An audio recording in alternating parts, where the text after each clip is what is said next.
lawsuit, the PS5 Pro maybe finally selling out, the October games for PS Plus. Then there's the Nintendo alarm clock. Was there a Halo Infinite 2 coming? And I've got games to add to your wish list. So if you like this kind of content, variety gaming news coverage, and live discussion, make sure that you guys press that like button, press that subscribe button, so that way you don't miss out on the shows here and the stuff that we do every single day. If you're a member, make sure you're there for morning coffee as well as writer's room, and consider upgrading to Member Plus so you can come to the green room. So the first thing and the lead story that we're going to go with is the Bungie lawsuit. In a very, very interesting turn of events, someone is alleging that the Red War story in Destiny 2 has been stolen, and pulling from GameRant.com, the person filed suit in the United States District Court of the Eastern District of Louisiana on October the 2nd of 2024. The lawsuit alleges that Bungie directly copied elements from Martinu's work for use in the Red War storyline of Destiny 2. Okay, now here's the thing. To be fair, all right, there's a lot of things in the Destiny 2 story, the vanilla story, especially the Red War story, they're a little generic, okay? You've got a big bad who wants a bunch of power, and then they're going to try to take something in order to get that power. Okay, this is not a new or novel idea within the realm of science fiction or fantasy or anything like that. So big bad wants the big bad thing to get power and domination. But the author is claiming that there are lots of similarities. More from Game Rant. The main point of the lawsuit claims that both Martinu's story and Destiny 2's feature a faction called the Red Legion as the main antagonist in the story. In Destiny 2, the Red Legion are a faction of the warlike Cabal species led by the villain Dominus Gall, who wishes to capture the Traveler, the massive entity that floats over the last city. In Martinu's story, the Red Legion is an alien army led by Overlord Ynera, a warlord that seeks to conquer Earth and claim the Tanabob Station, which is a massive floating habitat in low orbit. So, okay, you can see there might actually be some similarities here, okay? And apparently, he goes on to claim that even motivations of the characters, even the things that they're doing and why they're doing it, are actually similar to what he wrote, okay? And here's the quote. These include the motivations and backstories of characters Ynara and Dominus Gall, Destiny 2 Cabal enemies that wield flamers, war beasts, the character of Failsafe, and even later game revelations about the nature of the Exo race. So you can see it actually seems to maybe touch on other elements of the story and not just, hey, you have a big bad guy that wants to steal this thing hovering above Earth and take over. So we'll see what happens. Bungie has not publicly responded. I'd be happy to discuss this with you guys once we're done with the show open here because it's an interesting one. This isn't the first time Bungie has been accused of stealing either. There has been a pretty steady flow of fan art that mysteriously ends up in the game, which is a bit of a more of a gray area, right? Fan art is not necessarily something that you could purely claim the rights to, given that you're using the images, the IP, and the work of Destiny. So that gets into a little bit more of a gray area, but they have been known to take directly from their community before. Now, on to the news. For those of you that have been trying to get a PlayStation 5 Pro, it has finally sold out on the Direct, on PlayStation Direct. I don't know if this is actually a sold-out situation, though, because I feel they were preparing to sell the PS5 Pro at retailers today. People right now are posting in my Discord, the PS5 30th Anniversary Edition bundle is available at Amazon, Best Buy, and GameStop and Target. GameStop, you do need that Pro required, that GameStop Pro membership required. So if you have memberships to those sites, that can actually help you get your hands on a PS5 Pro if you've been waiting. Some people were waiting specifically for GameStop because they want to get the trade-in. They don't want to be sort of like sitting there and saying, oh, what am I going to do? Am I going to be able to, get my credit from PlayStation? No, they want to be able to actually trade it in at GameStop. So there were some people waiting for that particular reason, which I actually get that. We even had somebody this morning saying that they were considering selling or canceling their order with PlayStation, and then they were going to basically, then get it at GameStop. So PlayStation 5 Pro available today at retailers and quote unquote sold out at PlayStation Direct. Again, that was likely just preparation for it getting pushed to the other retailers. Then PlayStation Plus October games were revealed.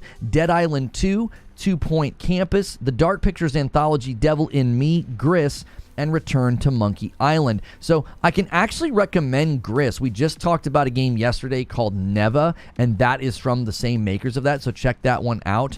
And then I left out the Ghostbusters one that wasn't listed. But these games are all hitting PlayStation Plus in October, so be sure to check those out if you've been wanting to try some of those. That's a great way to do it when it hits a sub-service like that.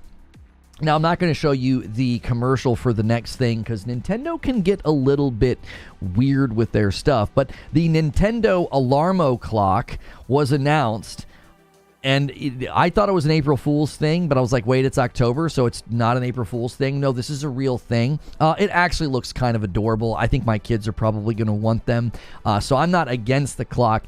But the funny thing was, when it was announced, it made the Nintendo Switch 2 trend on Twitter. Everybody has been anticipating the Switch 2 announcement. They've been wanting it to happen. They've been kind of waiting with bated breath. Here's the thing. There are currently a batch of rumors that the Nintendo Switch 2 announcement will take place next month in November, and it'll be priced at around $400. I still think that that is too early. According to everything that we have seen, it won't be hitting in the first quarter of 2025. It would be hitting after that. So I don't think that they would announce it right before the holiday season. That just doesn't make any sense to me unless they somehow got the release dates to happen in December. I don't think you would go into the holiday season and give people a reason to stop buying Nintendo Switches, even though they have seen a slowdown. Nintendo Switch Lite, the Nintendo Switch OLED, and the Nintendo Switch still continue to sell very well. So making that announcement in November would be very counterproductive for them unless they want people to stop buying the old ones for whatever reason, which doesn't really make much sense because they still make actual profit on the device, and that would just be more people to be within the Nintendo ecosystem, and then potentially they would upgrade later to get the Nintendo Switch 2. Get them in, get conversions is kind of the goal, so I don't think you're going to be seeing a Nintendo Switch 2 announcement until early next year once we're sort of through the holidays.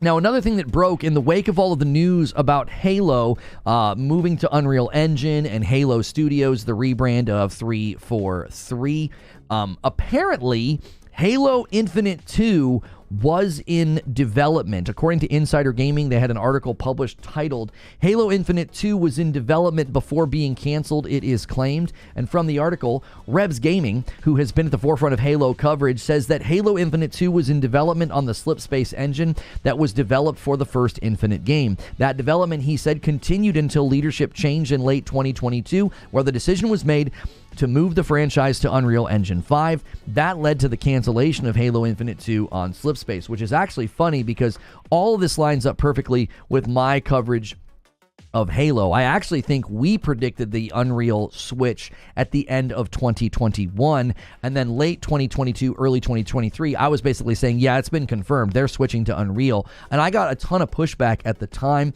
and a ton of people disagreeing with me on that, and it turns out that that is indeed what was happening. The timeline lines up, like I said, perfectly with my coverage. Apparently, they were already learning Unreal. More from the article. 343's creative team spent a few months learning Unreal Engine 5 to prepare for the next project, Reb said. Quote, this lasted until January 2023 when Microsoft laid off a significant amount of 343 employees, including the entire creative team. You will remember our coverage if you followed my channel at that time, that in early 2023, we said, listen, they just scrapped all the campaign stuff. They're switching to Unreal. And apparently the campaign team did not feel supported by the new leadership, which isn't surprising because they canceled all of their plans and Joseph Staten was no longer there. This is what the article said. The campaign team felt trapped in a bubble without studio-wide collaboration and clarity about what was happening at the studio and its plans for the future.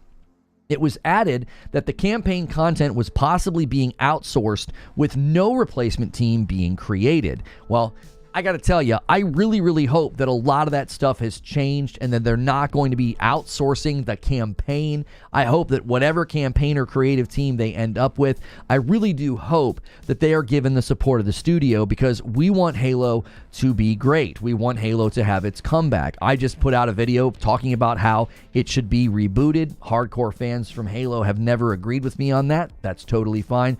I think it's time to give it the Doom 2016 treatment, the Zelda Breath of the Wild treatment, like honor the past but don't be beholden to it, was essentially what I argued. And that has been an ongoing debate anytime Halo comes up. So that's gaming news. I've got some games to put on your wish lists or on your radar, and these are commonly ones that you can check out right now with demos and things of that nature. And the first one is called Windblown, which I've been keeping an eye on for quite a while. This is from the makers of Dead Cells, Steam only currently, and so you can go wishlist it right now. But the good news is that the single player demo is coming on October the 14th. In just 4 days, you will be able to play the single player. Now, it is an action roguelike for 1 to 3 players, which is why I've taken an interest in it, because I love these games right now. I'm kind of hooked on rogues and survivor games, and I've been wanting them to be co-op. If you have any recommendations for good, roguelike or survivor-like games with meta progression that are also co-op, like I've loved Deep Rock Galactic Survivor, but it's not co-op. The beta version of Brotato does have co-op, but there's not really meta progression in Brotato. So be sure to make recommendations in my live stream or in the comments below.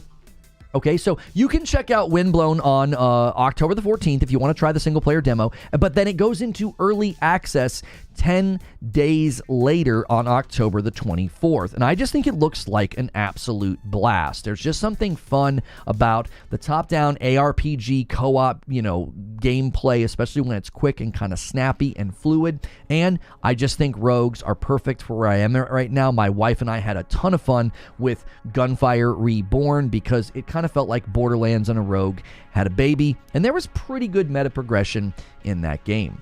Now, another game to put on your radar, this was put on my radar just yesterday. It is called To Kill a God. No release date currently, but you can wishlist this on Steam. It is inspired by Path of Exile. Looks to be a very deep ARPG roguelike. There's a lot that you can do in this game. As you can see right here, the skill tree is insane, and this is something that you can utilize to play, replay, and play again. And the gameplay does look like it's going to really favor mouse play, but right now you can download the demo and it will tell you that controller is not supported, but it is. I was told by the person in my community, Wheezy, who put this on my radar. He's a big Path of Exile guy, and he said that, this actually was inspired by that, and he did say the controller is currently working, even though Steam will say it is not. So I'm probably going to try this out today in the green room, so be sure, if you're one of the members here, make sure and upgrade to Member Plus. That way you can come to the green room and watch me play those games. Now, I do apologize. Yesterday's green room had a glitch. There were 2 green rooms on the dashboard. One was private, and when I deleted that, it deleted both. There was some kind of a duplication glitch. Sometimes I schedule member streams and set them to private first, so you don't get too many notifications, and it caused some kind of a glitch, because this next game I played in the green room, and you should definitely check this one out. The first thing you're going to say is, man, it looks an awful lot like Hades. Yes, indeed, it does.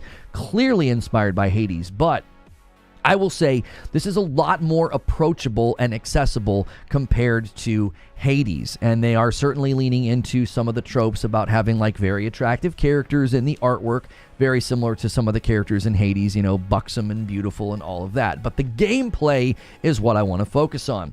Currently, the demo is available, and I played it for an hour and a half. I had to stop because it was time for the day to be done. I had to go make dinner, and I was having a blast with this. The way that it works is you get these things called ink stones or ink gems, and when you have 2 of them, they're each of your main abilities, as well as they give you passives, but then your little creature that's with you changes in accordance to those things, and when you get other ones, you break them down. You also just saw the crazy amount of characters that you can play as.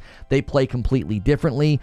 In the demo itself, they always make you sort of go back after you've gotten so far, but they do let you play 3 of the characters. They feel different. They have different combat flow. Very, very good game. This game is out now in early access, but if you want to do the demo, if you want to try before you buy, do that. They do seemingly have plans to bring it to console, so I highly recommend Realm of Ink. Really enjoyed my time with it yesterday, and hopefully it can come to console and have their 1.0 moment sooner than later, because I think it's very, very good, very, very fun. And again, it's not just a Hades clone. It plays very differently than Hades. The only major criticism I had wasn't quite that major. Sometimes it's hard to see the enemy telegraphs through all of the chaos, so you have to listen to the sound cues. Some of that should be a little bit more obvious. There were times where I took a lot of damage from the one boss simply because I could not see. There's so much going on the screen, but they're very generous with the health, so I was able to sort of replenish or play it safe. I sort of move away from the boss and played it safe, and then had a lot of fun with it. Hades, somebody's asking the question, Hades isn't very accessible. My experience with Hades is that it is approachable and it's accessible, but it tends to kick you in the face a lot earlier and send you back. I was playing this game and didn't die. I was beating the bosses. I was maintaining my health. In that realm, I think Realm of Ink is more approachable than Hades. Hades is approachable. Hades is fun, but Hades is going to be a little bit more of a traditional punishing rogue where don't expect to beat the boss the first time you get to the boss. These bosses I fought, I think 2 or 3 of them, and I think I beat all of them my first try. So that's going to be, I think, a major difference between Realm of Ink and Hades. So just to recap here, Bungie's being sued. We can talk about that. The PS5 Pro apparently sold out on PlayStation Direct, but it's now available at retailers. There are some good games headed to PS Plus. Nintendo announced an alarm clock, not the Nintendo Switch 2. Apparently, Halo Infinite 2 was in development, and I gave you some games to put on your wish list. So that's the gaming news. And now it's time for the discussion. Good morning, good afternoon, and good evening. Make sure you guys are smashing that like button. Let's get to the first 200 likes, and I have some people to thank already trying to get us to bounce back on that member count. We have slipped quite a bit, and that's typical. Every 90 days, people have to manually renew their memberships, and it always causes everything to dip a little bit, which affects everything. It affects the members-only content. It affects the live streams, so make sure you guys are doing that. And the Green Monster, Han shot first, and so did you. That's the first gifted member of the day. That takes us to 224, and then a 5-bomb comes in from Sheriff Bruce Lee and gets us to 229, just one away from 230, to see if we can't bait some of the big boys to do some 20 bombs. Appreciate you guys supporting the channel so much. Let's set our sights on 200 likes, and what do you guys want to talk about? I don't see people crying about Nintendo about a $100 alarm clock, but the PS5 Pro are mad. Yeah. 1 minute left to pre-order via Walmart. What do you mean 1 minute? Are they only going to let you do it for a certain amount of time and then they're going to not allow it anymore?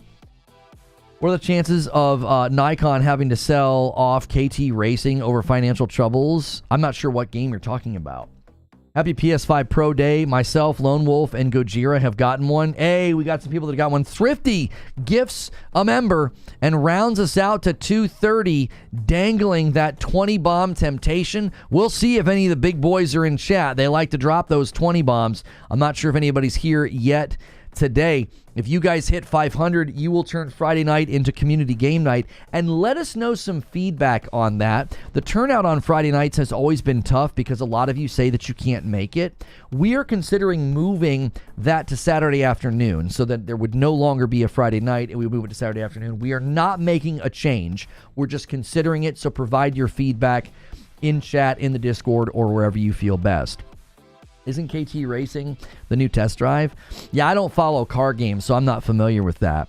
I know like Forza and Gran Turismo and The Crew, but like I don't really follow racing games. You got the Nintendo clock, $300, first come, first served. I thought it was funny that Nintendo announces the Alarmo clock and then Nintendo Switch 2 is like trending on Twitter. I was like, yeah, you can tell what people really want to hear about. They're not really concerned with the clock. I'm sure the clock will sell fine though. Like I said, my kids are probably going to want one. What I'm hearing is that you want to kill my productivity on Saturdays too. Yeah. Oh, you're scalping. You're scalping liquid smoke. Play Love in Deep Space with Madam as a stretch goal. love and Deep Space. We did, it did feel like we got the best results when we made Madam play a game, but that can also happen on a Saturday. It doesn't have to be Friday nights.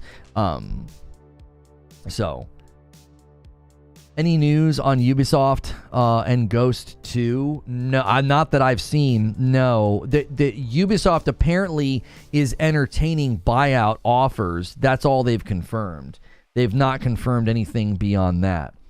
Hang on, where's my mouse? There it is. Asa Rab says, hi, hello, good to see you. Thank you for being here. The clock's absolutely pointless. My cell phone can play all those tones already. Well, I don't think you buy it specifically for the tones. You buy it because it's like adorable. And then if a big Nintendo fan will, you know, and there's a lot of big Nintendo fans would love that. Imagine if you have like Mario themed anything, lamps, you know, sheets, posters, you know, people have those kinds of things, especially Nintendo. Nintendo's been around for a very, very long time. So, welcome on in, guys. Thanks so much for coming into gaming news today. We talked a little bit about the Bungie lawsuit. I don't think there's a whole lot of merit to it, to be quite honest. I'll just give you guys my opinion on this. I kind of walked through it in the show open, but it seems like the similarities are somewhat generic. Now, being called the Red Legion and the characters having similar motivations is certainly interesting, but I don't think the case will probably go anywhere. I'm enjoying the coffee, good sir, thank you. Love the light and the dark roast. Yeah, I figured out why the website wasn't working the last time I pulled it up. My stupid browser took me back to the old Shopify web presence, not our new one. I was like, man, our new one looks so good. What's the matter with this? I realized that it was still saved in like my, you know how in your web browser it remembers websites? I just typed Reforge Roast and it just auto-completed it and took me to the Shopify. I was so curious last time we pulled that up. I was like, why isn't this working right? Like I couldn't get to any of the flavor profiles and anything. Why buy a Nintendo clock when you can buy a reasonably priced PC with more features? We should just start doing that anytime a piece of technology is announced. Like, why buy an iPhone? Why buy a TV? Why buy an Apple Watch? Why buy anything? You could buy a PC for that much money. Dreaded Montana. What's up, Lono and chat? Blessings. Happy gaming, do you? My read on the lawsuit made me facepalm repeatedly. They're such generic claims. No, I do not have a Steam Deck. Thoughts on portable PC gaming handhelds? Yeah, I said something about that this morning when I was looking at these rogues that are just so fun. Or like, I've been really enjoying Deep Rock Galactic Survivor. I played that game. Let me go to my library here. I played that Nimrod's game. It's called Nimrod's Guncraft Survivor. Really, really fun. I played Realm of Ink yesterday. I didn't want to stop playing. And those are the kind of games that would be like perfect for a Steam Deck. But here's the issue. I almost never travel to the degree where I would need to use it. You know what I'm saying? Like when I just took that recent trip to YouTube headquarters in Atlanta, YouTube offices in Atlanta, I just took my Nintendo Switch with me, and I did think like, ooh, a Steam Deck would be really nice. But it's like, what am I going to... I'm going to buy something like that and use it like once a quarter? There's just not a lot of opportunity in my day-to-day life to use one. I would get one if I was traveling like I used to, because then I would play games like that, and then I'd be able to tell you guys about them. Where do you cover that Microsoft is stopping selling in Saudi Arabia, and the journalists here are trying to contract Microsoft, mainly East, and they refuse to comment about it? I've not seen anything on that. You're saying there are actual journalists in Saudi Arabia that are trying to get comments from Microsoft about why they're no longer selling there? I've not seen anything about that. I thought I saw something about they were having their consoles no longer available in certain regions, and I'm not sure. It's probably because they weren't selling, would be my guess. I mean, again, that would just be my assumption. Did his ideas come from D1? Well, that's kind of what I thought. I was like, Destiny 1 predates this guy's story. He wrote his story in like, what did he say? Like 2016 or something like that, or early. I think it was published like early 2017. I can't remember now what the exact timeline was, but yeah, the floating thing right above the Earth. I'm like, okay, yeah, Destiny's had the Traveler floating there above Earth since before he wrote his thing. Now, the Red Legion, sure, the Red Legion wasn't wasn't in the first game. I mean, there were hints that the Red Legion, I remember I believe it was the Shield Brothers. I believe it was the Shield Brothers where they, you asked me what country I live in, and it was in a language called Khmer. I'm in America, and English. I only speak English. Sorry, I use Google Translate to see what you had said. So sorry, English only. I can't read what you're saying. I think it was the Shield Brothers where they sent a signal outside of the system, and we at the time we didn't know who they were sending that signal to. I think it's safe to say they were sending it to the Red Legion or sending it to Dominus Gaul or somebody. Saying, hey, we're going to need some help here, because they crashed their ship into the side of the Dreadnought and they sent some signal out. But I don't think there was ever direct mention of the Red Legion in Destiny 1. But the Traveler is certainly similar to what this guy wrote in his story. Some base, close in orbit to the Earth itself. There's a website named True Gamer, an Arabic gaming journalist. I'm trying to contact Microsoft. I refused, and I refuse to commit to anything. Yeah, I'm sorry. I can't help you. I've not seen anything about it, and I haven't seen it really reported all that much. I mean, I could do a quick Google search right now. Xbox, Saudi Arabia.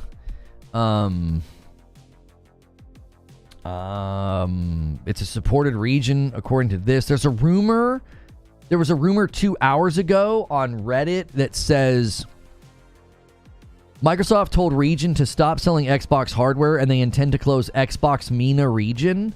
So it looks like there are some people claiming, is it MENA region or Saudi Arabia? That source tweet translates to Saudi Arabia, not MENA region, which is different. Saudi's the biggest consumer market in the region, so if they stop selling, they would be definitely stop selling in the whole region. Yeah, it looks like it's getting traction from like community members maybe on Reddit. I'm not seeing any articles about it though. So it could currently be a rumor. It could currently be something that's about to get announced or planned. I don't know. I wouldn't be surprised if you do start seeing Xbox hardware shift in where it's available, because they're not getting that. It's selling terribly. They've been on a pretty rapid decline this year. Once they shifted all of their marketing, and once they shifted everything to basically saying you don't need an Xbox, to saying things like, console not required. Once they started doing that, and once it became clear they were going to be putting their property on, platforms that were previously considered competitors, I just think that once they did that, it was clear to the consumers. It spread like wildfire. I was at an event, I was at a concert, and I was talking to somebody that was not plugged into the gaming world, and he was like, yo, what's going on with Xbox? Should I buy an Xbox? And I told him no. I said, unless you really, really want Game Pass, no, there's not a reason to get an Xbox right now. They're shifting to a more third-party publishing strategy. You're going to be able to get their games on PlayStation. You're going to be able to get their games on PC. There's not a reason right now to get one. And this guy was like, not at all. I had that exact alarm clocks, Kingslayer. Thank you for the gifted member. Patrick Q is helping. He was given some singles yesterday. He's trying to bump that line. You guys want to turn Friday night into community game night. There's a couple of games here we could all play together that would be really, really fun. And that would include hanging out with my wife as well. Stop complaining. Who are you talking to? I don't think anybody's complaining. So, I mean, even back then, that was earlier this year, and I was at a concert, and this guy was just like, yo, what's going on with Xbox? So it wouldn't surprise me at all if you see Xbox hardware back out of certain regions. Like, what are they supposed to do if they're shipping them to the region and they're not selling, or they're getting poor results from their marketing? More than likely, they're gonna come to the conclusion that this is not worth doing. Right? Pure Lycian gifts a member. He's paying it forward. He just got a gifted member from somebody else, and now he's gifting a member. Guys, if you have received gifted members in the past, man, always remember you can pay that forward. A really easy way to gift a member to somebody is to pay for your own membership. If you upgrade to Member Plus, that's like gifting a member every single month, because you're leaving that seat open for somebody else to get the gifted instead of you.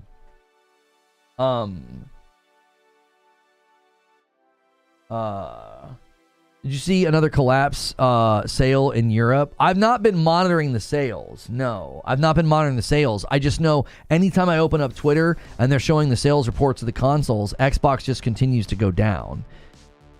So to me, they're going to be, I think, over the next year or so, assessing what they want to do with hardware, because once you get to a certain threshold, like once it drops to a certain threshold, it just isn't worth shipping and distributing the hardware in certain places because it just isn't selling. I don't think that's all that alarming. Egnart's 3 years of membership and bumps the member line to 233. That's another great thing about Member Plus and VIP. When you renew, we add it to the goal. Thank you guys so much for supporting the channel every month. I'm not a cilantro fan myself. Cilantro's fine when it's chopped really small. If it's really long and stringy and it's like in your rice, like you go to Qdoba or something, it's like, come on, man. You got to cut this smaller. Apologies for my English. It's not my first language. No, it's fine. It's fine. The situation with Xbox, I think it's going to be more and more clear as time goes on that the console is just not, it already is to me clear the console's not their priority. DTM with 33 months, that adds to the total as well. Thank you so much for celebrating that renewal. Appreciate you guys so much. I just think you're going to see that. I don't think that's scandalous. I don't think that's hate. Like that's not like a hit piece. That's just basic analysis of the market right now. That's what they're doing. 37 months from Colin. Welcome back, dude. Takes us to 235, 236 because Xerox renews their VIP. And everyone refreshed. That's right. We have a member renewal train going on right now. Guys, right now, if you're enjoying the show, hit that like button. Let's get 200 likes, man. Nice, strong turnout. A lot of people already here. Hit subscribe so you can talk in my chat. I'd love to hear from you. We covered a lot of things. There's a Bungie lawsuit. There is, we found out that Halo Infinite 2 was in production and then canceled, which I think was kind of crazy and unexpected. I was like, I thought they were going to just continue adding the content into Halo Infinite. Solid Snake with 12 months. Solid Snake, you need to bump up to Member Plus, and it'll count as 2. I double every upgrade whenever you upgrade, and then every month you'll count towards the goal. I can't count standard memberships because I can't tell if that's a gifted or not. I count all the gifted, so I can't count them twice. Silver Subaru gifts a member. Thank you so much. You guys are going to need a serious member train to hit 500 this week. We missed last week. We've been hitting a week and then waiting. And then Neo Reaper jumps in with the VIP brand new. I count that as 2. Every time somebody jumps in brand new with VIP or upgrades to Member Plus or VIP, I count that as 2. Welcome on in, Neo Reaper. I appreciate that. We're trying to get 600 people at Member Plus and above, and we're at like 555. We hit 550 and we've kind of stopped. So keep upgrading. 33 months from Smiley. Thank you so much. That's a VIP as well. And that takes us to 240. But then it's going to jump to 241 because Hotshot hit 17 months at Member Plus. He says, keep up the great work. The gaming news is a great addition to your channel. Thank you so much. Thank you guys for supporting the Gaming News Today show that we do now. Any idea why Microsoft wouldn't drop the price on their systems, even with the state of their affairs? I'd grab a Series X for a good sale price. Yeah, I don't actually know if that's going to be part of the strategy, if that's going to be in the cards. I think that's a really good question, though. Would they want to just start lowering the price, or would that be a signal that, hey, you know, they're... I don't know if that would signal the wrong thing, though. I don't know if they want to devalue the hardware to that degree, but if they did that, it wouldn't surprise me at all if they would start selling all through the remaining stock, if they're going to stop making them or slow down production or something. Thrifty with 17 months got hit with the gifted yesterday, wanted to pay it forward. Thank you, Thrifty. I appreciate you paying it forward. And then Mark with the VIP bumps the line to 242. Love the new gaming news format. Keep it coming in. Man, I appreciate that so much. Thank you. I appreciate you, Mark. Thanks for renewing your VIP. You can't drop the price when you're already subsidizing. 2 years from Vix Vapor. Thank you so much, Vix. Man, some of you guys, you got to upgrade to Plus so I can count you in the total. I can't. I've got people that are on 1 and 1.5 year streaks and they're gifted, so I cannot tell the difference. So use that upgrade command and bump up. It's $1 more, but then you get to help with the count every single month. I can't see Microsoft dropping the price. Oh, you could see them dropping the price around Christmas. You know, what Eugene is saying could be true, though. You can't drop the price when you're already subsidizing. Yeah, I don't know if they would want them to do that. I guess the question would be, if they're just sitting on shelves or they're not selling, would there be a point in time where they decide, no, we've got to move through these and drop the price? That would probably be closer to when they have new hardware coming, though, would be my guess. Today's gaming news is more of gaming snooze, but it's still fun to hang out. Yeah, there's not much going on. Tokyo Game Show kind of happened, then everybody's kind of gone quiet. Swags with a member plus renewal to 43, but then we're going to go to 44 because a gifted member from TJ Rage. Thank you so much, TJ. A consistent freeloader. Love ya, Monty. Right there, 19 months. We have people that cannot afford a membership. I'm glad to see you hit such a big streak on a gifted, Monty. Thank you for being here. They already sell them at a loss. Yeah, that's kind of my thought, is I don't know if they would like to increase the loss that they sell the Xbox console at, because, I mean, you have to think about this from the perspective of Microsoft, because I feel like a lot of the gaming initiatives are now going through Microsoft. And Behemoth gifts a member and rounds us out nicely to 245. We're 5 away from the next milestone at 250. I will owe you guys 5 members. Thank you so much, Behemoth. I think a lot of the gaming decisions and gaming initiatives are going directly through Microsoft now, and I think Microsoft would say, no, don't lower the price on that. Are you kidding me? We're already taking a hit. We're already losing on them. I think you're going to continue to see that. Hellstorm jumps back in on a member plus. Thank you so much. And bumps the line to 246. Thank you so much. How do you feel about the gaming industry? In what way? In what way? Like, about the status of it? Like, listen, I saw a YouTube video, and I've seen this YouTube video made by basically everybody. The premise of the video was, and Solid Snake upgrades to VIP. That counts as 2. I'm bumping the line to 248. When you guys upgrade, I count it as double, man. Thank you so much, Solid Snake, for upgrading your membership. And Hellstorm, if yours was an upgrade, let me know. I could actually check that on the back end. Sometimes it doesn't say upgrade. It just shows it as like a brand new or a renewal. I'll check that on the back end. What was I saying? The gaming industry. I saw this video. I've seen this video made by like 8 different YouTubers, and it was like, why modern gaming sucks. And I was like, oh gosh, here we go again. Oh no, Hellstorm, you've been on Member Plus for 5 months. Okay. You've been on Member Plus for 5 months. So thank you so much for doing that, for staying at that level for that long. So it was like, why modern gaming sucks. And I didn't even want to watch it, because I'm like, I'm so tired of this weird existential crisis that people are having about gaming, because gaming's great right now. Like, what exactly is everybody struggling with? I've played so many great games this year. Prince of Persia, Stellar Blade, Helldivers, Rise of the Ronin, Astrobot, like, and then I've been playing these smaller games like Witchfire, Deep Rock Galactic Survivor, that Realm of Ink game, Nimrods, right? I've been playing Risk of Rain 2 with my wife. I went back and played through Death's Door and beat that. I played Last of Us Part 2 remake. I've played so many great games this year. I'm like, I don't know what you're doing that you think there's like an existential crisis in the gaming community. What is what are you doing? You're playing the wrong games. Yeah, Balatro's good. I played Peglin on my Nintendo Switch. That's a fun one. Neo Reaper with a $5 super chat tip. That's the 20th time you have done a super chat here. Have you seen there's a lawsuit alleging Ubisoft shared user data with Meta? Yeah, it was through their website, I think. It wasn't like if you played one of their games or something.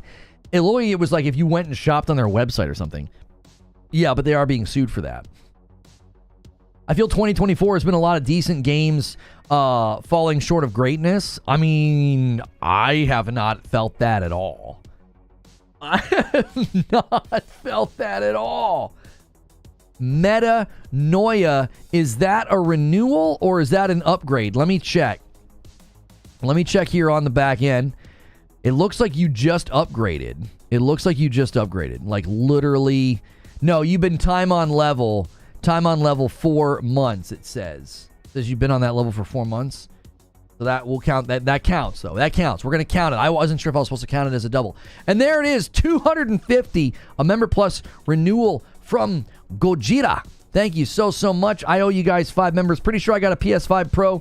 Bring on Ghost of Yote. Patrick McManus renews his membership. Patrick, if you're paying for your own membership, you want to upgrade to Member Plus or VIP so it can count in the total. Standard member tier is for gifteds, and I can't tell the difference. So welcome back. If you're still on a gifted, glad to have you back. Andy Ackerman with a $5 super chat tip says, Microsoft did sell Series X at a discount last Christmas.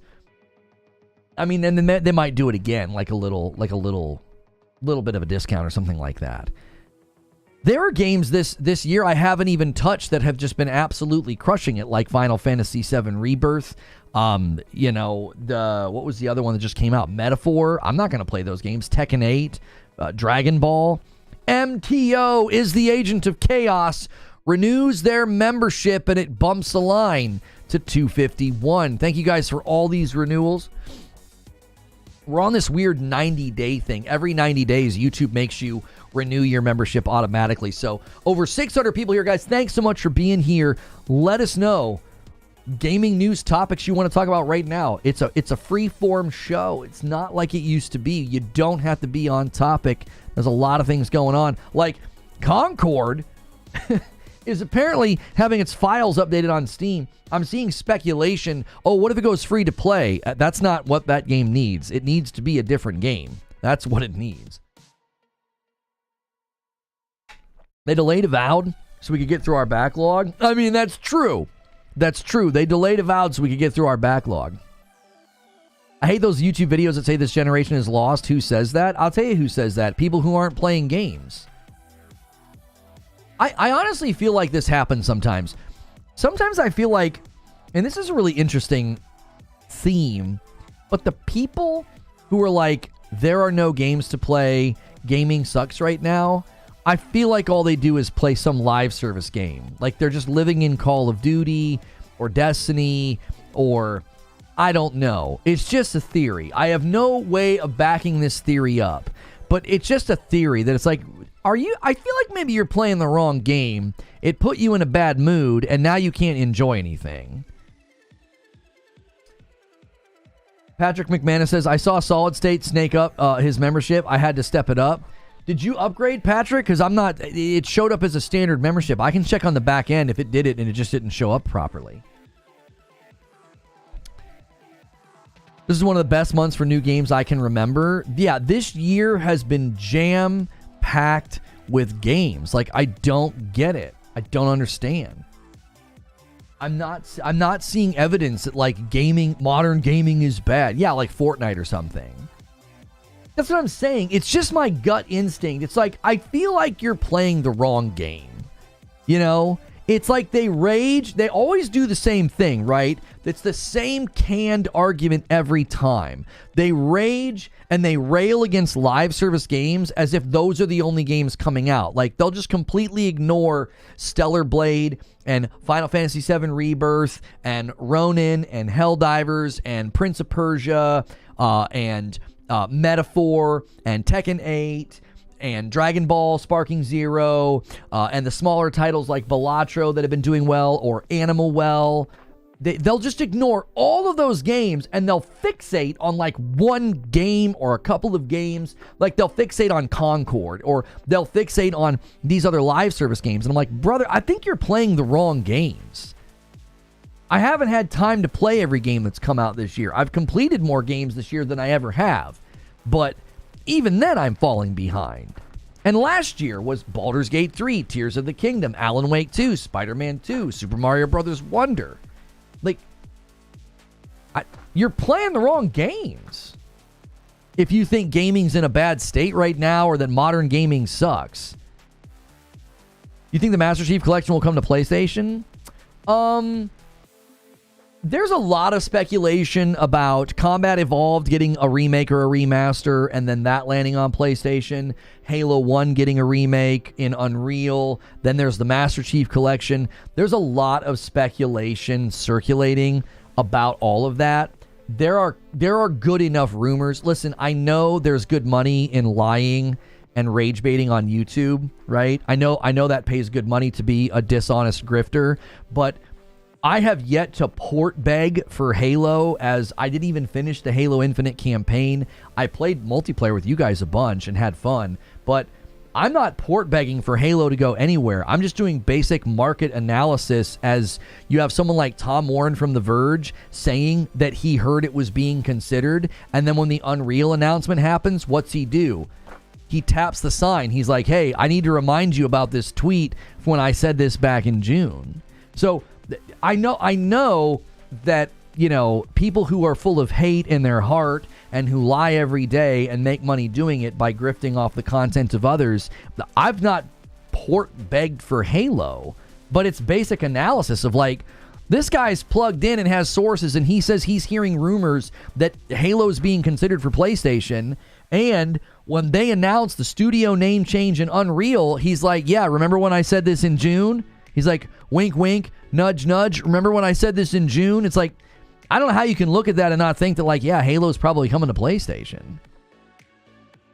A little bummed you didn't finish the Infinite campaign.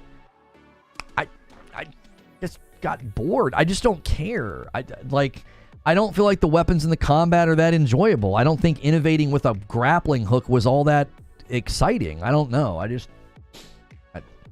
wasn't enjoying it that much, you know? If y'all notice, they always zero in on games that already have a lot of negative talk around them. They just jump on the bandwagon. Right. No, I'm not going to play Sparking Zero. I don't play fighting games. Yeah. I played fighting games back in the day. Super Street Fighter, I loved Fei Long. And then in Killer Instinct, I like Saberwolf. But then when KI Gold came out, I had already kind of drifted from fighting games, and my brother and his friends were so good. I couldn't get a footing. I was pretty good at the first Killer Instinct with Saberwolf. But then when KI Gold came out, I was just always losing. I also consistently lost Super Tecmo Bowl to my older brother, which is probably why I don't like sports games. I'm not really into sports games or driving games. Like, I kind of got into GoldenEye, and then I would play Time Splitters co-op with my friends, and then I shifted to PC and played a lot of Quake and Unreal Tournament and Call of Duty. So, to me, that was always like, yeah, those aren't for me. Community night idea, we all whoop his butt in DBZ. Do it. If you do it, hit 500 before Friday, and I'll get Dragon Ball, and I'll fight you guys, and it'll be terrible. You guys are going to have to scramble. You're only halfway there. You need 250 more members. Yeah, you need 250 more members, and then you guys can whoop my butt in Dragon Ball on Friday night. I wish I could contribute. Send up the bat signal, you know. Get some of those big boys to come back in here, you know. You guys need to have a little circle of those guys where you can be like, hey, Lono just said he's going to do this crazy thing. Terrible for you. Patrick McManus upgrades to Member Plus. Upgrades count as double. So that's a 2. That takes us to 253. Thank you so much, Patrick McManus. And Doom Dealer says, I want some of that action. And he gifts 5 members and bumps the line to 258. He's like, come on, boys. If everybody does a 5-bomb, we can get there. And a 5-bomb from Dark Taco. He says, oh, I want to get a piece of Lono and some Dragon Ball. Yeah, you guys want to make me cry, I feel like. That's what's going to happen. You guys are all going to be really nice today with the gifteds, and then Friday night's going to be absolute misery. And that's all I needed to hear, says Dark Taco. Brono, this is the street edition of Lono. We just gravitated to different games. Yeah, we just gravitated to different games because, like, he and his buddies loved Killer Instinct, and they were really, really good, and I wasn't as good at the game. I was better. Now, the different thing happened with GoldenEye. I was really good at GoldenEye and nobody wanted to play against me. And so I gravitated to shooters, they gravitated to fighting games. And Dude with the Drum Set adds 1 to the total with the Member Plus renewal, takes us to 264. And a 5-bomb from Neo Reaper takes us to 269. And Nova Hands upgrades to Member Plus. That's a double. That's 271. Let's get more people upgrading. You guys will get there so fast. It's $1 to upgrade to Member Plus. It's $1. It's $6 instead of $5, and you guys can double the count real easy by doing that. Give me Orchid. It's over. Orchid. Yeah, Orchid was pretty good. And a 5-bomb from Ranger Haslam. Haslam? I don't know how to say that. Thank you so much for another 5-bomb, and that takes us to 276. You guys are moving now. You're like, oh, we can beat up on Lono and Dragon Ball and Rob V with a 5-bomb. Is this what we have to do? I think we have to combine the two things that you guys love. You love community game night, and you love to put me through pain. See, that's what we did. That's the mistake we made. We neutered community game night a little bit too much. We dangle pain, and you're like, oh, let's go. Let's keep it going, boys. So many 5-bombs in a row. A 5-bomb train will get us all the way there, man. There's so many people here today. Keep it going. Lono, you literally won't want the smoke. I don't want the smoke, but it's a good incentive. I think, well, you guys will have fun.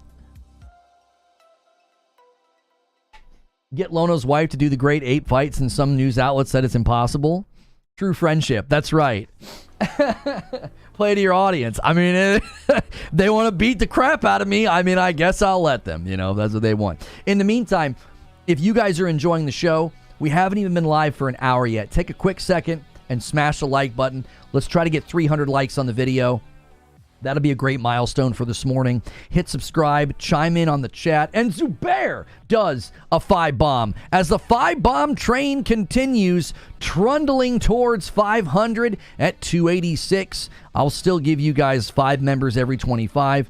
I'll make good on my word to do that. Thank you guys for continuing to subscribe. A lot of new subscribers on the channel lately, coming out of nowhere, it seems like. Let's see here. It seems these days. Okay, there we go. What's good, Lono in chat? Yo, what's good, John Lipkowski? How are you? Yeah, Sven completely screwed. Yeah, the Sven game. That was another one. Yeah, that was another incentive that we forgot about. That the kind of the game where you play as a goat and you're constantly trying to, you know, do screw other goats. It's like really it. I'm gonna pray for you now, Lono. We want to see Lono play Dragon Ball Z. That's right. What are you guys talking about? Because they must make more money a year no matter what the CEOs remit, make money for shareholders. Trundling, new achievement unlocked. There it is. There it is. My kids listen to so many audiobooks. They used phrases like, you know, they'll see an animal running and they're like, look at that animal bounding. And I'm like it bounded over, things like that. It's funny. You know, they'll use random words like that. When Arcade 1-Up dropped the KI cabinet, I turned the lights down and it brought me right back to my old dingy arcade. Yeah, we didn't really play Killer Instinct in the arcade. We played it on Super Nintendo. It was a black cartridge, wasn't it? And then we did, what was the other? And then the next one, what KI Gold was Nintendo 64, I believe. And that was a different color cartridge too, wasn't it? That one might have also been black. I can't remember now. Liquid Smoke says the Red War lawsuit is nonsense. Here's the thing, like the Bungie lawsuit to me is, I honestly wonder if he's just trying to get attention and that's basically it. Like, the similarities between the stories are so generic. It's like, well, couldn't somebody sue you then, too? Wow, you guys gifted so many that it, like, locked up. Zubair's final gifteds just hit chat. That was funny. Like, super generic story elements of, there's a big bad guy. He's in charge of a group of bad people. He wants to get the big bad thing to take over Earth. Like, how many times that story has been around for there's so many stories where that's the premise of the story. If you do get it, Lono, you have to be clear what platform you get it for. It's not crossplay. Oh, it's not crossplay. Oh. I would imagine that most of you are on PlayStation. I don't even know anymore. A lot of you guys are still on Xbox, so it's hard to know what the breakdown would be. I guess you guys would have to vote if we actually if we actually hit it. You guys got a ways to go. You guys have got a ways to go. You guys still got like 214 members, so you might need some of the big boys to come in and help. The 5 train goes, it goes fast when everybody's doing 5s. It really does. Or upgrades. Upgrading is a really fast way to do it. Because currently, there are... I still think there's roughly 130 of you that could upgrade. Yeah, there's about 130 of you that could upgrade to Member Plus. Roughly. So that would be 2 for every upgrade. That would be, you know, over 200 members right there just from people upgrading, not even gifting. There won't be another Xbox next gen. I think Microsoft is done losing money on it. I think they're going to do some... I think they're going to do some type of hardware, right? I think they're going to do some type of hardware. But I don't know if it's going to be a traditional console, right? How do they not make that crossplay? Yeah, I don't know. There will be another Xbox console. No shot Xbox is out yet. I don't think it'll be a traditional console. I think it's going to be something else. I think they're going to do a handheld. I do think they've signaled that loud and clear. There'll be some type of a handheld. Phil Spencer has all but looked into the camera and winked when asked about a handheld. As far as the next piece of hardware, I think it's going to be some kind of a hybrid. John Lipkowski gifts a member. Guys, don't hesitate to do signals because they add up to every little bit helps. Takes us to 87. But then we're going to jump to 92 as another 5 bomb comes in from Siege Master. They add up really, really quickly, guys. Many hands make light work. Thank you so much, John Lipkowski and Siege Master. But yeah, I do. I think it's going to be more of they're going to say, hey, we're gonna do some kind of a hybrid. We're gonna do some kind of a PC hybrid, like the side loadable hybrid that we were hearing about, where it's like they're going to let you like side load Steam. I think it's gonna be something like that. I don't think they're interested in being like, here's the Xbox Series Y or whatever. Lone Wolf gifts a member and takes us to 293. Now, I'm going to double check and see if Sir Gabby just upgraded, because upgrades count as 2. I want to give you guys credit. When you do an actual upgrade, that initial upgrade counts as a double. And I'm going to double check right now. Sir Gabby, no, that's a renewal. Welcome back, Sir Gabby. That still counts. 294 and then 295. We're 5 away from 300. Thank you so much, Lone Wolf, for gifting a member as well. Xbox decided to challenge Nintendo next. No, I don't think so. I don't think if they do some type of an Xbox handheld, it will be viewed as a, oh, you're doing the layup. That's right, the layup. Setting it up really, really nice. I forgot about that. Thank you, Lone Wolf. We have so many different terms and buttons for me to push. Sometimes I forget.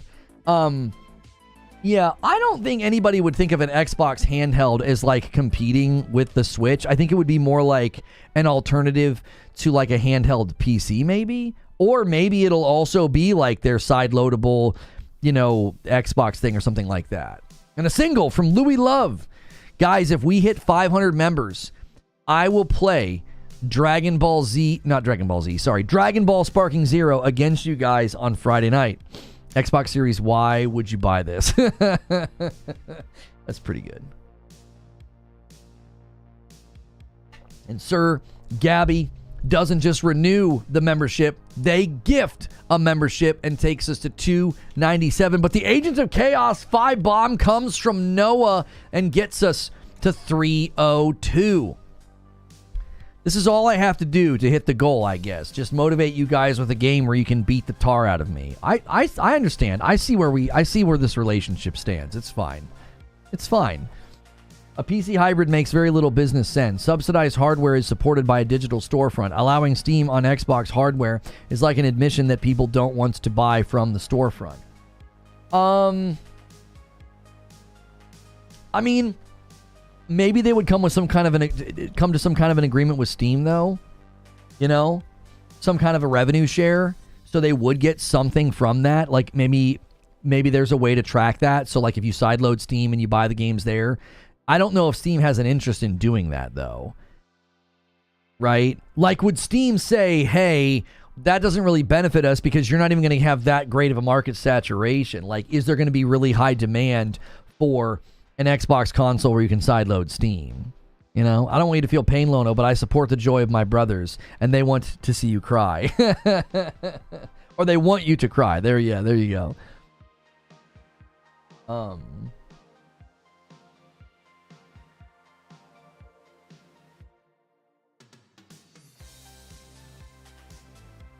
Lono playing a fighting game. Can't wait to see. Let's hit the goal, y'all, says Wolf Saints. I was just looking at hardware reports for Europe and other territories. PS5 is down 17%, but year over year, last time they were up 175%. So you have to look at that in context. Xbox is down 58%, and the previous year they were down 35%. So that's a compounding year over year negative. Like if you're up 175% and the next year you're down 17% from that, that's not that big of a deal at all. If you're down 35 and the next year you're down 58 from there, that's bad. Please say he has to pick random every time. I don't care. I don't play the game. I won't have a character preference. I'll pick random every time, you know? Or maybe I'll let people super chat and choose my character for me, or whoever I play against, or something like that. I don't know. We'll come up with something fun. Now somebody brought this up about the Bungie lawsuit, and I kind of forgot to make mention of this during the showcase. I have a poll right now on the channel. Already has 455 votes. Let me put a link to the show there for people to come watch if they want. We'll do this live discussion. We'll pin that comment on that poll. I basically said, do you think there's any legitimacy to this Bungie lawsuit? You know, do you think the Bungie lawsuit about Destiny 2, the Red War being stolen is legitimate? 69%, nice. 69% said no, right? So you can always take these polls on the community tab on my channel. You just, what's going on? It like opened. Oh, I'm in the poll. I was like, what the heck's going on? So the community tab is right here, right? Home videos, shorts, live podcasts. Community tab's right here, and you can see 69% say no, they don't think the Bungie lawsuit's legitimate. But somebody just left a comment and said, it's interesting that, you know, the Red War hasn't been available for like 4 years. Now, the content vault was a decision that felt necessary, so I don't feel like that's related. I could be wrong. Obviously, there could be something to that, but I don't think that the Red War being removed from Destiny is any indication that they were like, oh, we better remove that or whatever. We might get sued. I think that was just part of their content vaulting strategy. How about we help you pick some stronger characters? Because, yeah, you're already going to be at a disadvantage as it is. We'll see. We'll see. I'll watch a bunch of videos this afternoon and like try to get good in time, you know, for the they're like, wait a minute, he said he never played before. No, I'm not good at fighting games. There's no hope for me. There is no hope for me. But don't start counting your chickens before they're hatched. You guys need about 200 more members before Friday night. So we'll see if you can pull it off. While we're doing that and while we're thinking about that, guys, quickly, it's free to hit the like button. Let's get 50 more likes. Thanks to everybody who's already done that. There's over 600 people hanging out, man. Thanks for being here, listening, and lurking. And the more you hang out, the more likely you might get a gifted member. People have been going a little crazy today because they want to beat the tar out of me on Friday night. If they were liable for stealing it, they would still be liable for stopping selling it. For sure, for sure. I really don't think that there's any merits to the case because there's way too many similarities of the story to just other very generic stories. So he would have to make it very clear that there were direct one-to-one things stolen. Now, the Red Legion as a name, the floating base above the city, and that's what both of the big bads are trying to get access to, trying to get into or whatever. Okay, I can definitely see why, he might have thought, hey man, that is awfully similar to my story. But I just think it's going to be really, really hard to prove that it's not very similar to other stories as well. Haven't seen the coffee bag in a while. Yeah, sorry. We overhauled the coffee website. So we are actually getting to a point as well where we'll be able to email you guys whenever we're making changes or there's a sale or something. So right now, if you go to reforgeroast.com, we have the best of both worlds. You can try our light roast and our dark roast for $30. And hang on a second. I thought I turned off this dark filter. I did. Okay. I'm not sure what's going on. So you can always check out reforgeroast.com. This is not a sponsor. This is ours. I have this coffee in my house. My wife and kiddos ship it to you. You can come here and you can check out the flavor profiles of the dark roast and the light roast. So be sure to do that. If you're a coffee drinker, it supports me. You get great coffee.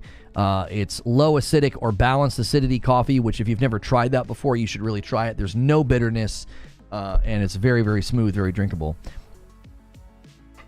You really don't think we can get 200 members in the next 24 hours or so? Homie, I mean, the last couple of weeks, it's kind of slowed down, and some of it was because the website was acting up, but I also just think sometimes that happens.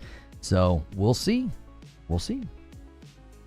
They didn't steal a story about a doctor that thinks he has a terminal illness and takes up extreme sports and meets a wizard who teaches him to love again. This is a bad guy that does bad things. Right. Right. It's extremely generic. It's extremely generic as a story. I do think them both being called Red Legion is, a potential thing. Now, I'm kind of curious what you guys think about the Halo Infinite 2 thing. Because the timing of all of that with Unreal and Halo, it lines up with our coverage. Like, we were spot on when all that was going on.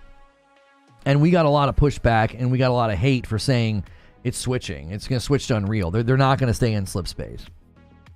Now, interestingly enough, back then, it seemed like they were going to be adding a bunch of new campaign content just to Halo Infinite. That's what it seemed like they were going to be doing. Like, we've got this game, we've got this, hub that we can add content to. But according to the leak that we read this morning, or the insider information that we read this morning, that's not what was going on. They were actually working on Halo Infinite 2. Are your kids still including their drawings? Yes, when you order the coffee, you get like a thank you note from my kiddos with like a little drawing that they've made. Red Legion is from history.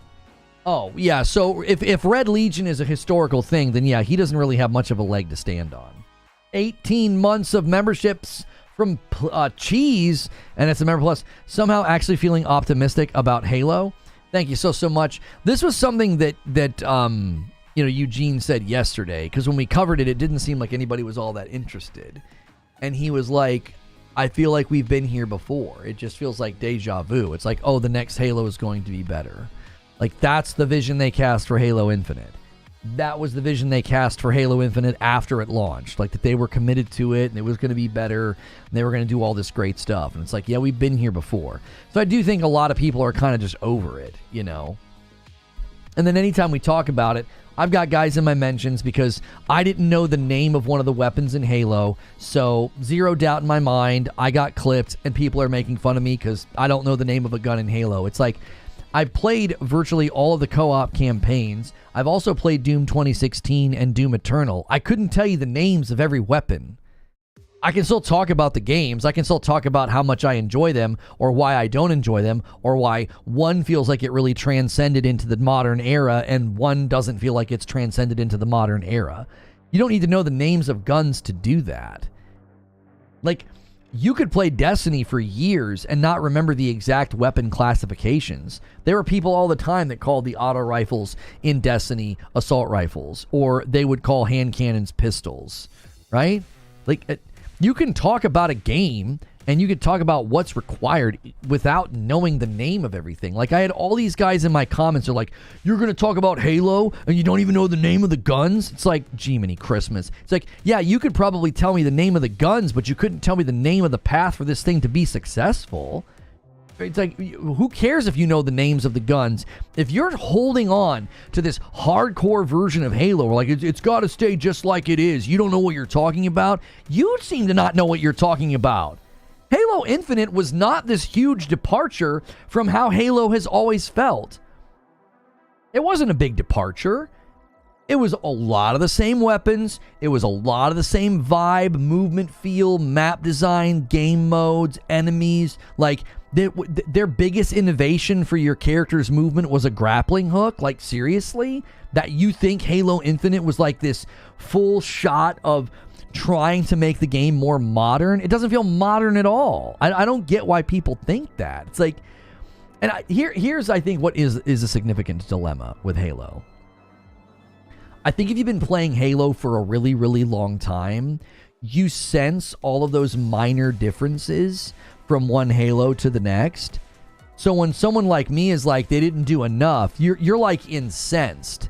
Like, are you serious? They did this, and this. And it's like, yeah, so what? It still feels like Halo. It's obvious that the market isn't responding to that. Gatekeeping's always been weird to me. You can't talk about Halo unless you know how many needles are on a needler. You're right. Right. Like, I don't need to know the exact names. I just know that auto rifle in the game it's not felt any different, at least to me, from one Halo to the next. It feels exactly the same. It feels like something that I hip fire and it shoots fast, and it's the same basic enemies in front of me. It just does not feel like anything new. We have a Ship of Theseus problem, not just with Halo, but with older game franchises. Series S will keep holding the game back. I mean, that certainly is possible. But for me personally, my issue with that game has always been it hasn't really evolved. It's just the same base weapons. It's just the same basic combat. And that's the problem, is you say that, and a long-standing Halo fan is going to be like, nuh-uh, here's all the things that they changed. Here's all the things that they adjusted. And it's like, yeah, but I can't tell that. I booted up the game and felt like I was just playing another Halo that hadn't really changed at all. I didn't feel that way when I booted up Doom 2016. I didn't feel like, yeah, this is pretty much the Doom that I played as a kid. No, I was like, oh my gosh, this is an amazing interpretation and evolution of what this game has been. Halo doesn't need any reboot. I actually don't think you need to reboot the story at all. I think one of the strongest things in its corner is the story. I think the lore and Master Chief, those are your strongest elements. Those are your strongest pieces. That's what I think. I don't think you need to reboot the story. I think people see reboot, they get all angry and they get all hot and bothered. And it's like, God of War continued the story, but they essentially reboot the game. It was like, this is a completely different game. It's not going to play like the ones in the past. It's going to be a completely new interpretation. Like, even Zelda has always been a bit of a reboot, right? Like, Link wakes up and he's like, what's going on? Oh, I had to save Zelda. She's been kidnapped or whatever. And there's all sorts of theories about how they all take place in the same universe or whatever. And it's always the same Link or not the same Link or something like that. There's a lot of different theories about that. But to me, Breath of the Wild is an exact example of what we're talking about. Like, it honored the spirit of Zelda, the Legend of Zelda, but it was a completely new Legend of Zelda. It was a reboot without, like, completely changing, the character and his name and what he looked like. It was like, no, yeah, that's still Link. So you can have Master Chief. You can have the aliens and the flood, and you can have all the lore. You can have all those things.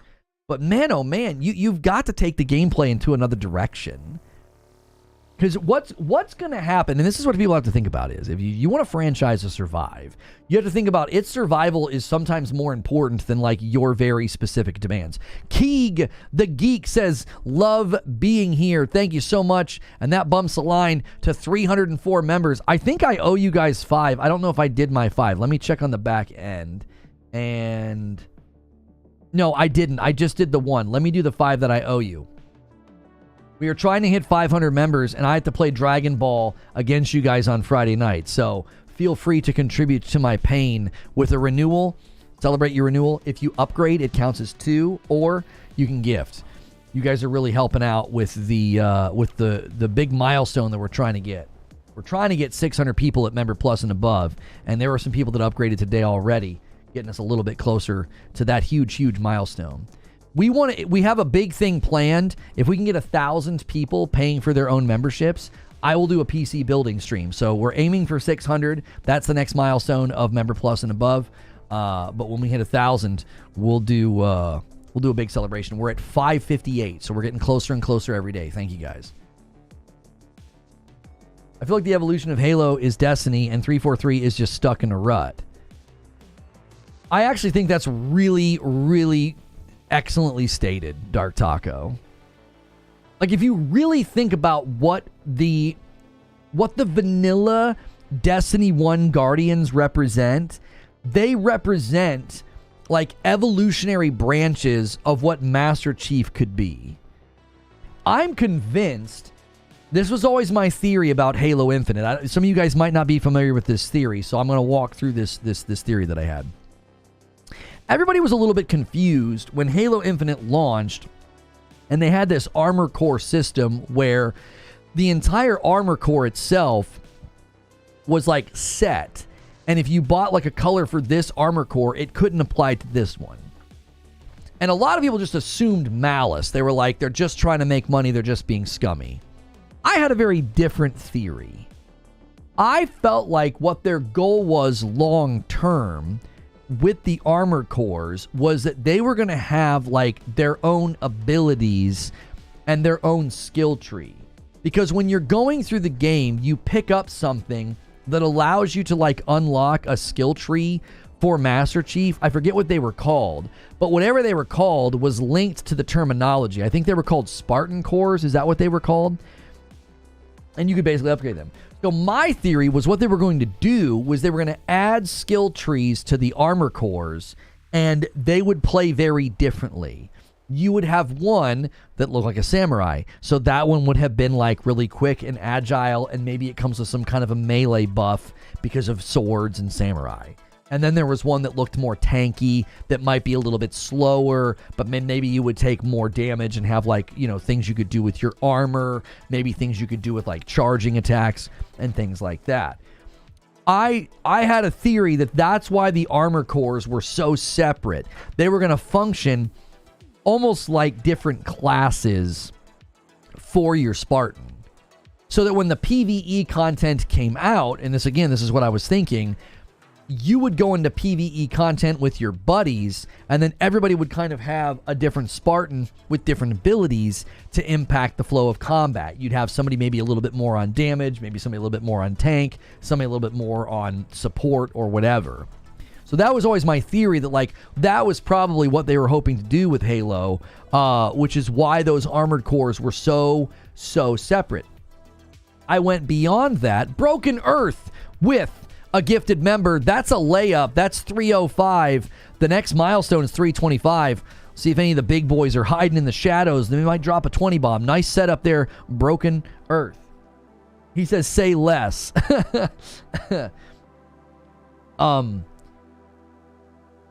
So that to me, it's like that's what they could have done. And I also thought that they could do this with PvP.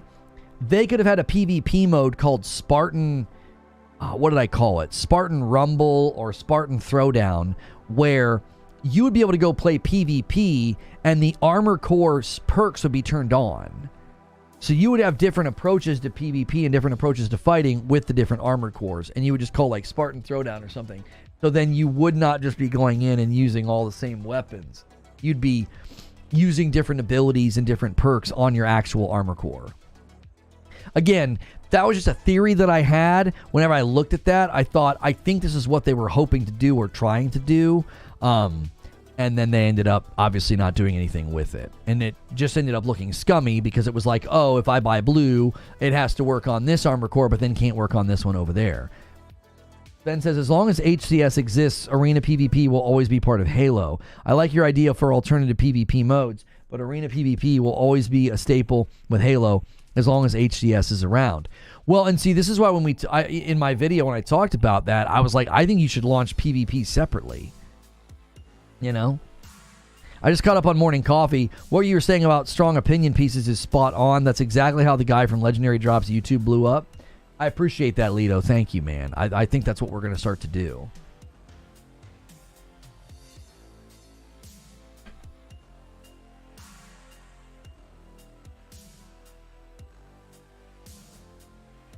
What are you guys going back and forth? 3,500, the dollar sign goes before the number. What are you all debating about? Are you guys debating the price of something? Oh, the 5090 about to be 3,500. Mighty Keef says, Dragon Ball, Sparking Zero, Metaphor, Final Fantasy VII Rebirth, Astrobot, Silent Hill 2, Warhammer Space Marine 2. I feel like these are the Game of the Year contenders. Interesting list. I don't think Dragon Ball gets up there because of how the review outlets scored it, so it won't get enough votes. Silent Hill 2, maybe. Space Marine's going to suffer the same fate. I don't think it got enough votes. I don't think it'll get enough votes. I'm not saying anything against those games. I just think when it comes time to do the jury process voting, it's just not going to have enough. Some of those games are just not going to have enough votes. That's always what it's going to come down to.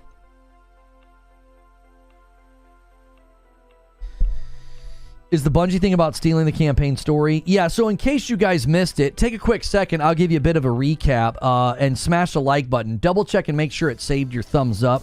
Let's try to hit 300 likes. So in case you missed it, the lead story on today's Gaming News Today stream is the Bungie lawsuit. And yes, there's a guy alleging that the Red War story and the Red War campaign in Destiny 2 was basically his idea. If you read the actual lawsuit and the articles on it, the similarities are so generic. I don't know.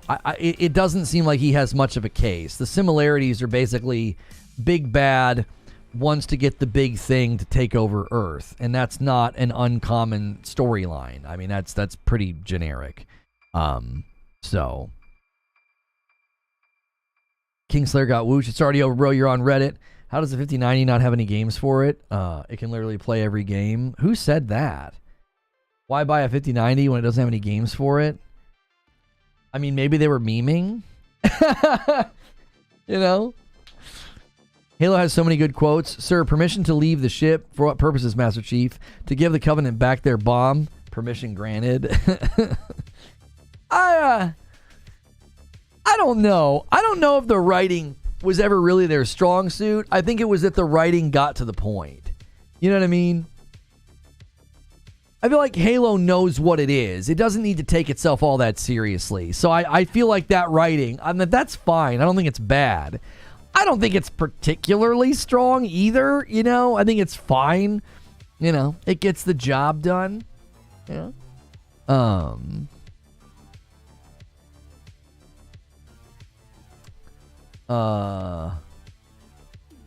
Hang on.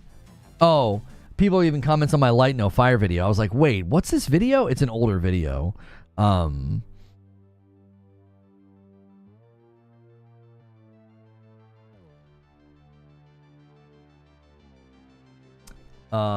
It's hilarious. Oh, I read that as a joke. Yeah, I was pretty sure.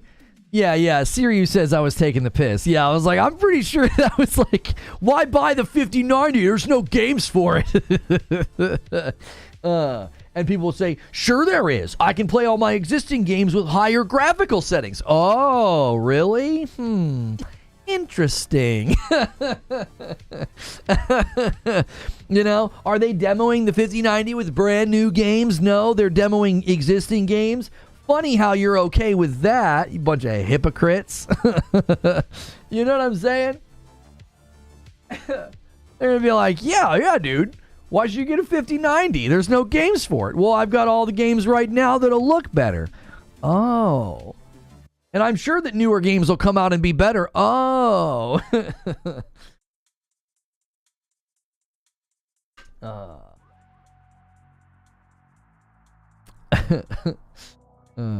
Blizzard is developing a StarCraft shooter. I've been saying this for years. Overwatch does not appeal to the hardcore FPS market, so it'd be wise for Blizzard to make a shooter MMO of some type. I thought that got canceled. I thought there was some what was it called? Oh, was it wasn't called Ghost, was it? What was it called? It was based on one of the guys from StarCraft. Give me something to shoot. It was like based on him, wasn't it? Or one of those guys. StarCraft Ghost, is that what it was called? Oh, that game actually came out. I thought there was another one where like it was his face. The Ghost of StarCraft. Ghost endures as a new shooter. Yeah, they announced it a long time ago. Did it end up coming out? That was forever ago. I remember when it was just that guy's, like the rumors were just, it was that guy's face. And it was like a rumored like first person shooter, but then it looks like, yeah, one came out and it was a third person shooter, 4 minutes of gameplay. IGN has it back in 2020. Wait, did this actually release? This game was canceled back in 2006, likely never supposed to see the light of day, and it's found its way online. Okay. Okay, yeah. Yeah, it's something. It certainly is something, chat. You know? But it was canceled. And then it looks like the footage got leaked. Because I'm like, in 2020, I was like, that doesn't look very good. I still remember the day GameStop canceled my Ghost pre-order. Yeah, I remember that being something that people were really excited about. Because the idea of being able to take those units that are on the ground and play as one of them. It was, you know, especially considering, if you really think about it, the one guy from the humans that you were going to play as, at least from the rumors and what we saw, it was like you were going to play as one of the grunts, right? It's like that would be very Warhammer Gears of War-esque, you know, if they do it right. Dragon Age the Veilguard is the first game in the fantasy action role-playing game series not to feature spiders. Just cancel it, you know, if you can't put spiders. That crap look like Overwatch? Maybe. I remember making my little brother crap himself when I launched a massive nuclear attack against his main base in StarCraft. Just a bunch of nuclear launch detects alerts going off. Yeah. I had a friend of mine that we would play StarCraft money maps. We enjoyed playing the StarCraft money maps. That's what we liked to do, just against the PC. I didn't like playing against real people because so many people back then would just Zerg rush, and it was like, that. How is that fun? Like, you're not doing anything, dude. You know what I mean? You're like making the most basic unit, rushing, winning, do it again. Rushing, winning, do it again. It's like you're not engaging with like any of the aspects of the game at all. A StarCraft shooter that's made like Battlefield would have been so tight. Waiting for StarCraft 3. Yo, it's good, Feed. I see you in the chat. Sorry to ask again, but I just really want to know some information. I can't find anything on what's going on with Starship Troopers Extermination on PS5. I was told that I was shortlisted for the game on Keymailer, and then I never heard anything back. And I was like, that's kind of weird. Like, whenever I've been shortlisted for a game before, you just apply and then they send you the code. It's supposed to be out today, isn't it? At least I thought that was the case. I thought it was coming out today. Right? 10/10. At least that's my memory. My memory could be wrong on it. It might be tomorrow. I thought today was the release date of that game. It's so weird how they do. No, I don't want sort by recommended. I want sort by release date. That'll help. I had it sorted by recommended, so I was like, what in the world's going on here? Oh, this is like the furthest out. Well, no, reverse the sorting. Oh my gosh. It sorted it by the stuff furthest out. Keymailer's all jacked up. They had basically said I was shortlisted. And let me look at it here. Starship Troopers Extermination. Oh, it's tomorrow. It says its release date is October the 11th, according to this. According to the Keymailer website. So I believe it's a multi-plat release. I requested a PS5 code, and I was hoping to get one so that I could play it in advance, but I'm not sure what they're doing. It's not even up. So you can't even find it in the store?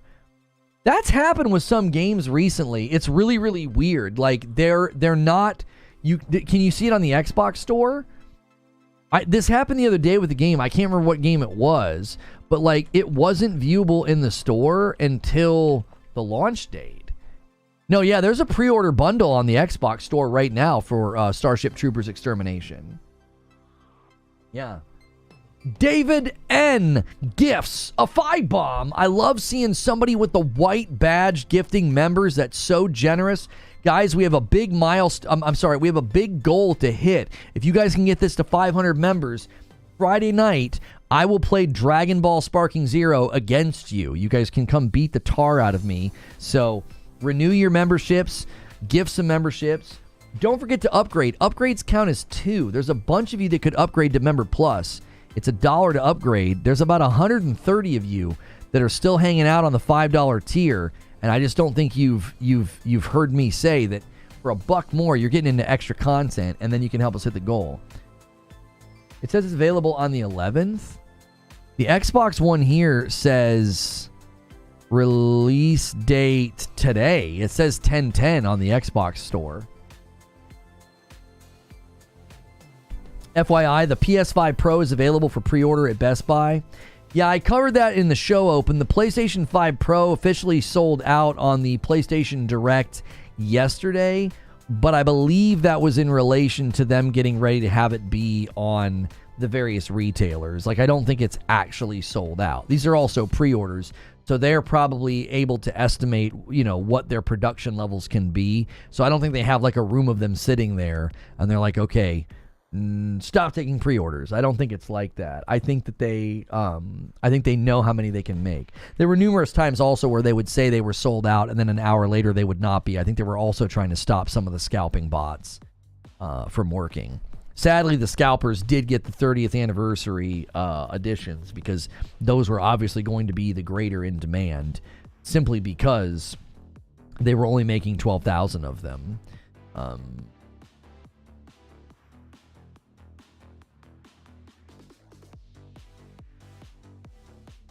GameStop also has allocations for the 30th anniversary edition. Yeah, but not of the Pro, right? I think they just have the 30th for the standard PlayStation Slim, which I wasn't interested in. The 30th anniversary edition, if I could have got it on the Pro, I would have. But I ended up not being able to get it. It wouldn't add to the cart. The site was acting weird. It let me wish list but not pre-order. Oh, can you wish list it on the PlayStation Store? Yeah. So it's in the store, so you can wish list it, and it says it releases in 8.5 hours. So it's in the PlayStation Store, and it says right here, it's got a countdown.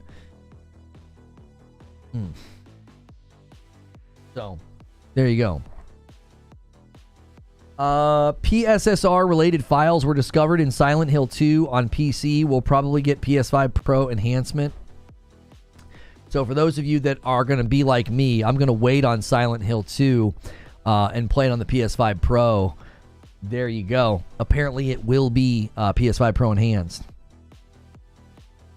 So there you go.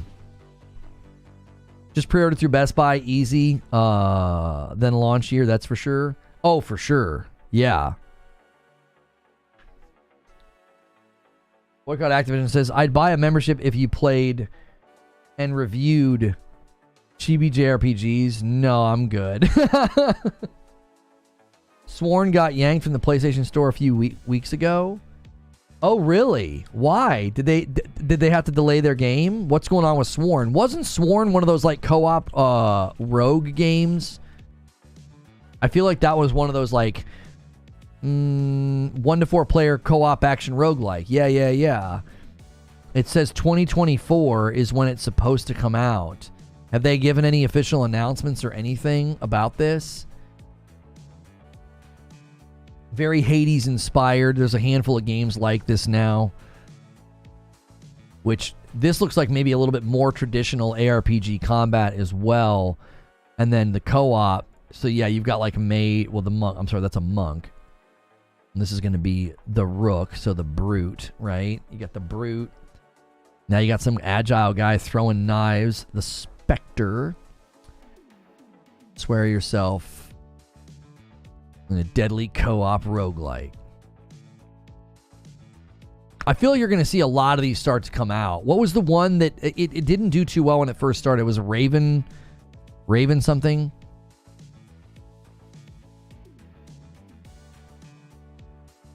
I mean, this looks pretty good. I don't know. Have they said anything about the release date?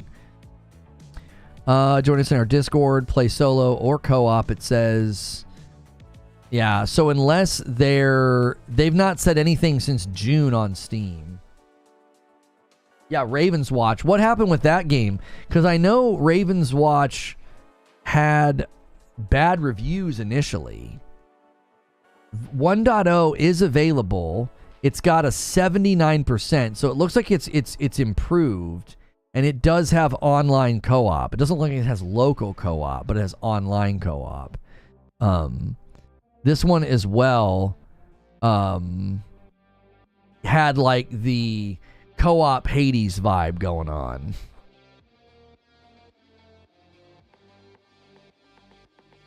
And I mentioned a game this morning called Realm of Ink that I thought looked really, really good. And I played it last night for about an hour and a half. So.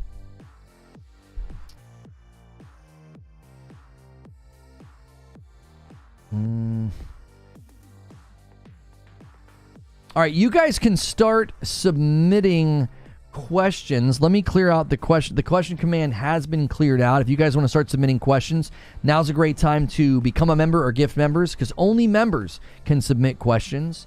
So I thought Raven's Watch was actually coming to PlayStation 5, wasn't it? I thought it was. Yeah, PlayStation has Raven's Watch has a placeholder. Yeah, it just says release date to be determined. So let's see if they've said anything on Twitter. It's out now. 1.0 is out. So they launched their 1.0 about a month ago. Not quite a month ago. September 26th. Does it have a release date for Does it have a release date for console anywhere? Let's see. I'm on their website. I'm not seeing anything. Let's go to their news. They've done some patches on Steam. I'm not seeing anything about a console release date, though. Kind of a bummer. Because a lot of these games, like I would love... Well, this says here, Google says November 28th. Out today for PC. It's going to come to all consoles, next gen and old gen. No Switch. November 28th. Yeah. I mean, you're saying that, and Google's saying that. They're not saying that anywhere. You know what I mean? I don't know. I don't know if I trust that date. We'll see.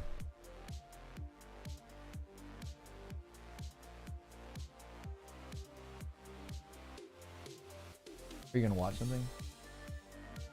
Okay, hang on. It's unplugged.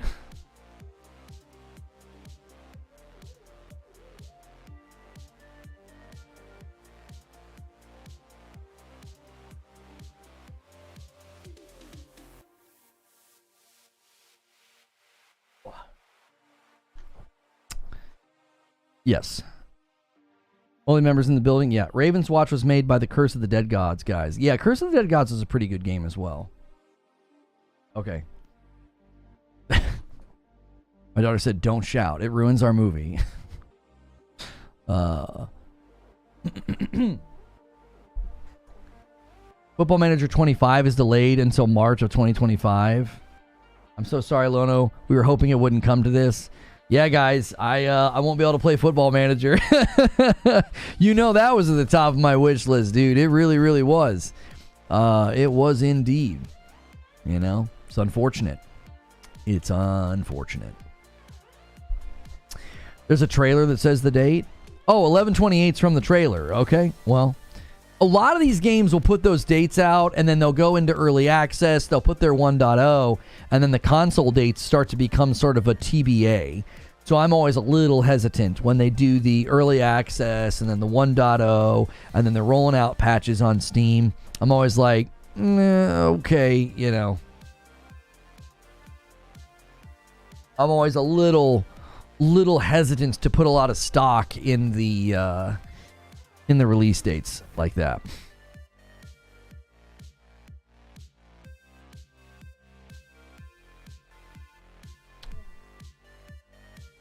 Honey, I Shrunk the Kids sequel. I don't know. I think it's Blew Up, isn't it? Honey, I Shrunk the Kids came out in 1989. Honey, I Blew Up the Kid came out in 1992. So Blew Up the Kid. They make the baby really big. Yeah. It's Honey, I Blew Up the Kid is the second one. I don't know if they kiss again. Just go watch it.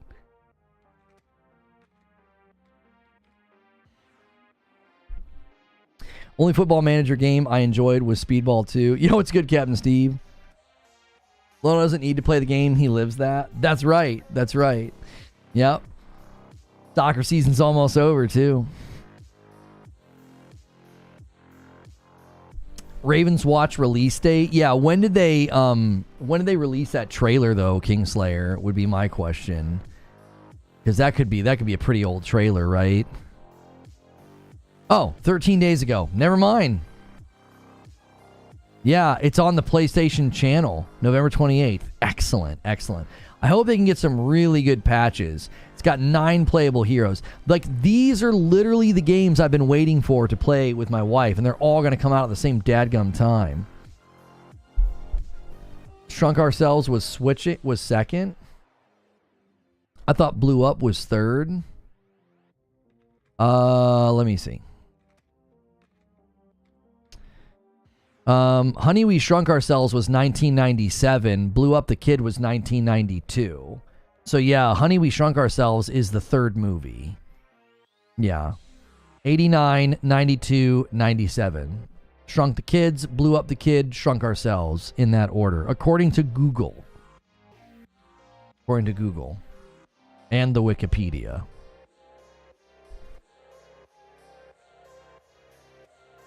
Are you getting PS5 Pro? Personally, I like the retro version. I tried to get the retro version, Steve, and I got in the day the pre-orders went live on PlayStation Direct. Like, I was one of the first people in, and for 10 minutes, the 30th anniversary was available, and I couldn't add to cart. If I would have been on my phone, it worked just fine on my phone. I got it later, but I couldn't. By that time, the 30th anniversary ones were gone, so...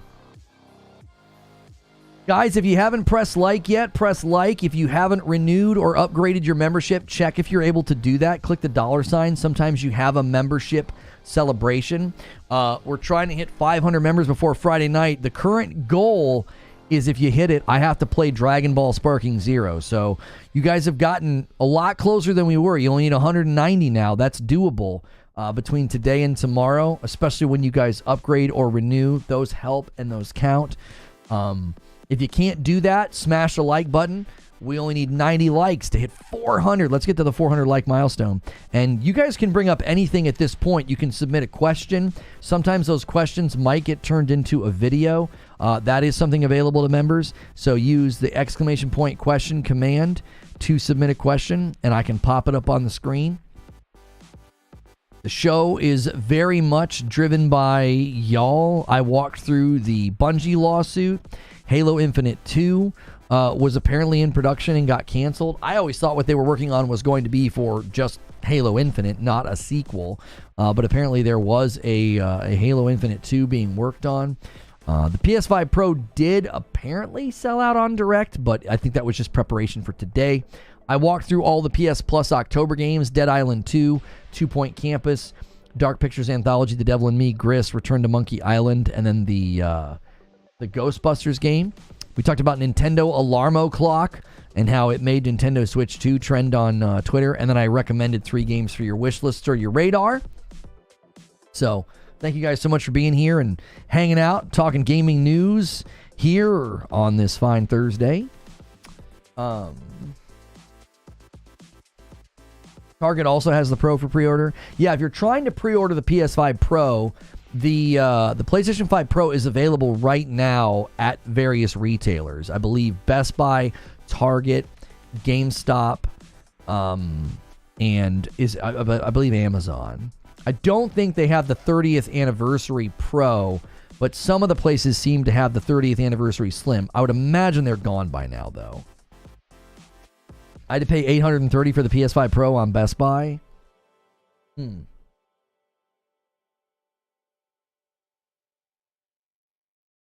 There it is. First question submitted by Stone Spire, and when you submit them, they pop up like this, and you can be a part of the show. We might turn these into videos later. We're not sure, but he says Unknown 9 Awakening comes out in 7 days. Any word on early gameplay or when reviews will hit?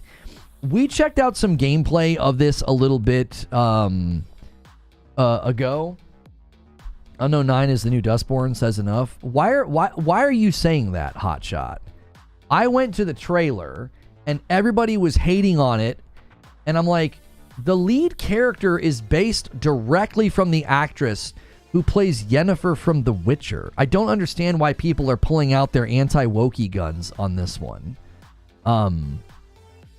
Robert Jones. Joker Quinn, you're going to have to resubmit your question. Robert Jones and you submitted the exact same time, and it gave him the spot. So you'll have to resubmit, Joker Quinn. So I need you to walk me through, why are people claiming that Unknown 9 Awakening is the next, like, super woke game or whatever? It just looks like Forspoken and Banishers had a baby. 335 views on the trailer? I'm not asking you how many views the trailer has. I'm asking you to back up what you said.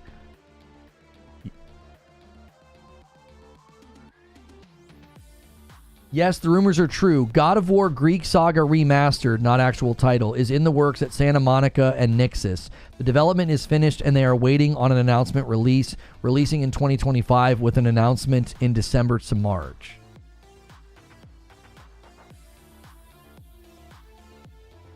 Kim Belair wrote for the game. So you found a person that helped write for the game. So that's it. That's the thing. Is there anything else?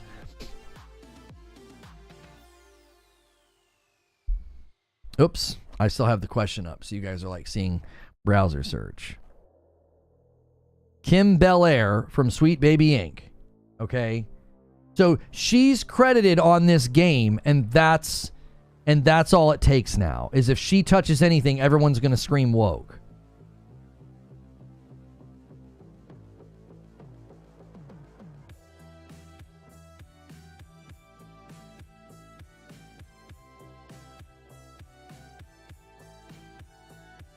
Kim Belair, Unknown 9.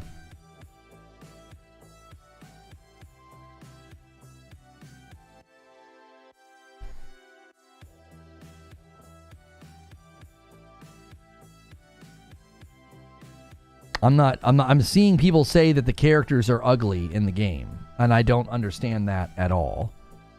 She looks just like the character. I don't understand. She looks like the character. I mean, I'm sorry, she looks like the actor.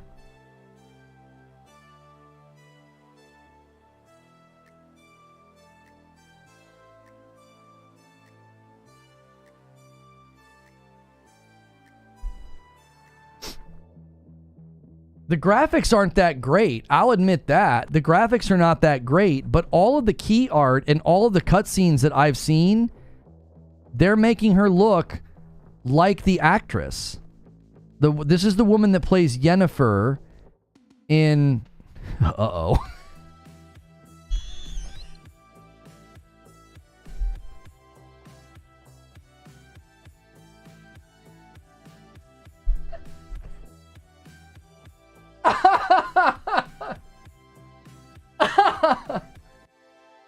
Did she legitimately put herself in every game? Did she? Every game that this woman has touched has a character that looks like this. Has she legit put herself into every game that she's touched? Good Lord. Every time. That's more whoopee than ever. No. There have been like 5 games that have come out where it's a woman with glasses with like an afro style, sort of frizzed out hairstyle. Every game this woman has touched has a character like this in it. I was trying to get this screenshot. That's what she looks like in real life. So listen, if you're concerned about that woman's involvement because she's with Sweet Baby Inc., that's totally fine. I've not seen any evidence that that's what this game is. You're playing as the girl who plays Yennefer from The Witcher, and it feels like Forspoken and Banishers had a baby. It doesn't feel at all like a girl boss game. It feels like a magical game where you can like stop time and like possess bodies and stuff. Like, people need to figure out what it is that is going to determine whether or not a game is quote-unquote woke. Like, we need the game to come out first. Like, I'll admit, it certainly is concerning when you see that woman involved and then another character in the game, like, mysteriously looks a little bit like her. Just fix those jaws. They need jaw training. But she has a very prominent jaw.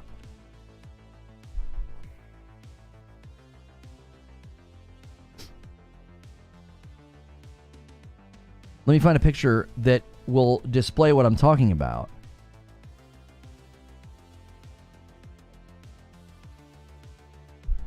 This is what she looks like, bro.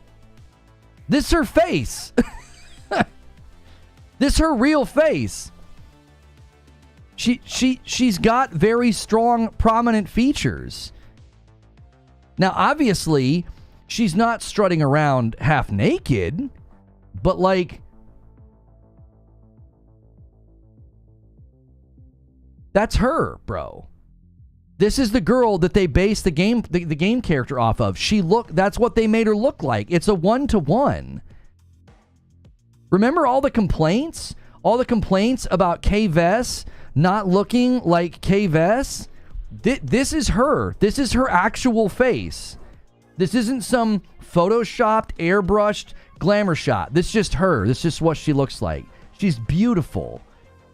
Like, literally, get glasses, touch grass. You know what I'm saying? Go to the ocean, see a sunset. Go look at something other than whatever you're looking at if you don't think she's pretty, because you got something wrong with you. Like, seriously, that's what she looks like. The character in the game looks like that. She has very strong, prominent features. I think it makes her look very striking. I don't get what people's problems are. Like, if you're worried about the writing or if it's going to get preachy or girl bossy, okay, fine. We'll have to wait and see if the game does that. We'll have to wait. But this, ugly, they're making our girls ugly. Look at her jaw. That's what she looks like. Like, if they were going to, like, completely change the shape of her face, wouldn't you get mad about that? Everybody got mad when they did that in Star Wars Outlaws. They changed what Kay Vess looked like. You know? And everybody got really, really angry that they changed what Kay Vess looked like. Well, this girl, they did a 1-to-1 of her face. Take care of this in the chat? Where? Nobody's calling it out. Nobody's saying anything that's racist. What are you talking about? we've had this conversation a lot lately. If a video game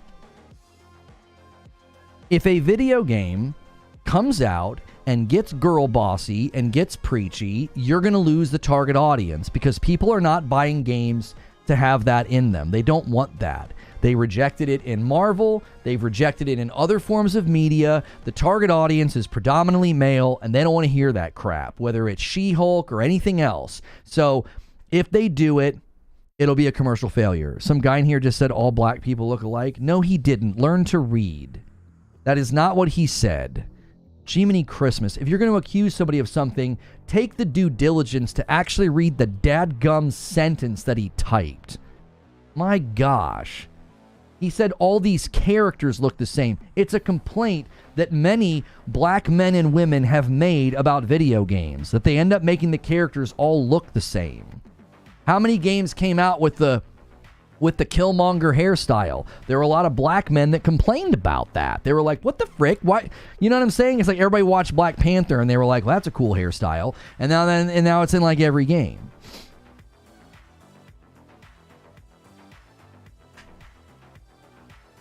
He didn't say black people look the same. He said all these black characters end up looking the same. He was complaining. It's a criticism that's commonly lobbied. Take 2 seconds to actually read what somebody wrote next time. Jiminy Christmas.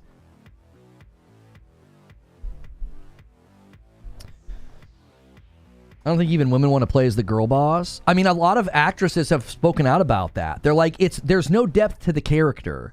Just some mouthy, arrogant girl boss. Like, okay, cool. You can tell that story once and then move on and tell another story.